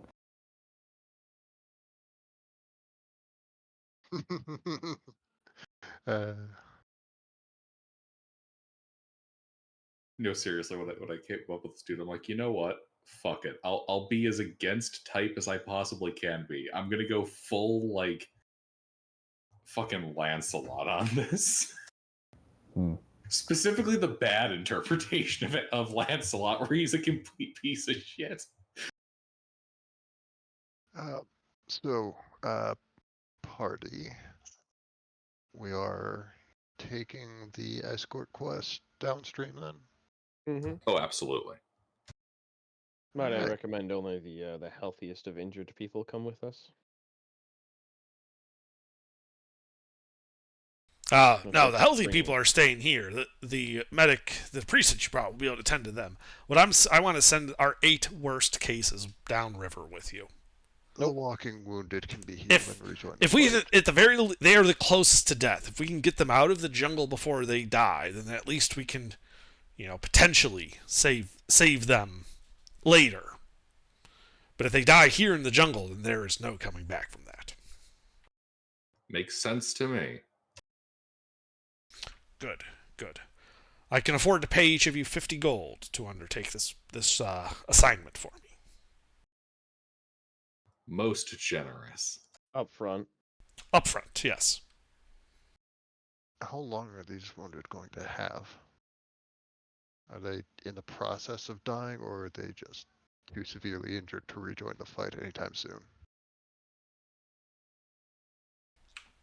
The best estimates we had was somewhere between 2 and 4 days for all of them. Well, we got here in that time frame, so we should be able to get back by boat. Yes, I'd like you to take the boats. It will make your jobs easier. Also, boats are faster. Alright. Let's get going then. Excellent. Don't have much time to waste. Indeed, we do not. I'll have the men brought down to the docks. You can get your boats ready. Hey, actually, out of curiosity, while we're gonna be back in town, do you want us to deliver a message for supplies or anything? He hands a sheaf of parchment to Hebron. These are some messages I would like sent. If you could please forward them when you arrive back in Novozan, I would be most appreciative. Just to ensure that they don't get carried away in the wind or damaged by water, I will wrap them in my 30 square yards. No, 10. Shit, which one was it? 10 square Very yards. yards. 10 square yards of canvas. Okay. Oh, and also, we had some adventurers that showed up earlier. A pair of them. They should go with you. Well, saves us the trouble of finding a new pair of hands back in town. Mm-hmm. So you guys go down to the docks. The wounded are brought to you. Each rowboat can support 4 people, 2 passengers and 2 people rowing. So the wounded are put 2 to a boat. There are 6 of you. It's up to you how you wish to distribute yourselves on the boats.